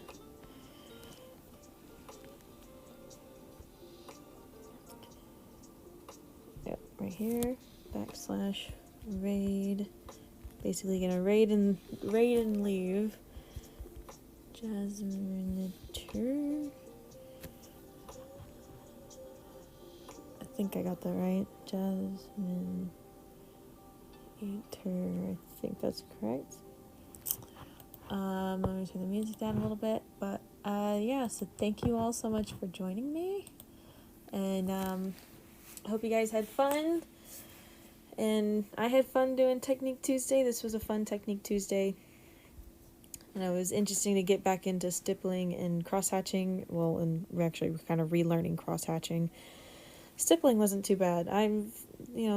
There's still some improvements that can be going on there. I mean, there's even improvements on the blending that I need to work on, but cross-hatching is the least skills there. But anyways, if you like my stuff, please consider following. I'd really appreciate that. If you'd like to be a part of the community, more into the community, we have a Discord server in the social links on my channel. This live will be posted onto my YouTube channel, so if you're watching on YouTube, what's up? Consider following me on Twitch if you are on YouTube, and subscribing on YouTube. All the good things. I don't know what I'm saying anymore at this point. But yeah, this live will be posted up onto YouTube tonight. So on Technique Tuesday. I think that's it. So we're gonna send off this raid to start. Taters had the last dino dance. Dino dance, dino dance, dino, dino, dino dance. Ending it with a lovely dino dance. Thank you, Taters. Alright. Thank you guys so much for watching, and y'all have fun over at Jasmine's.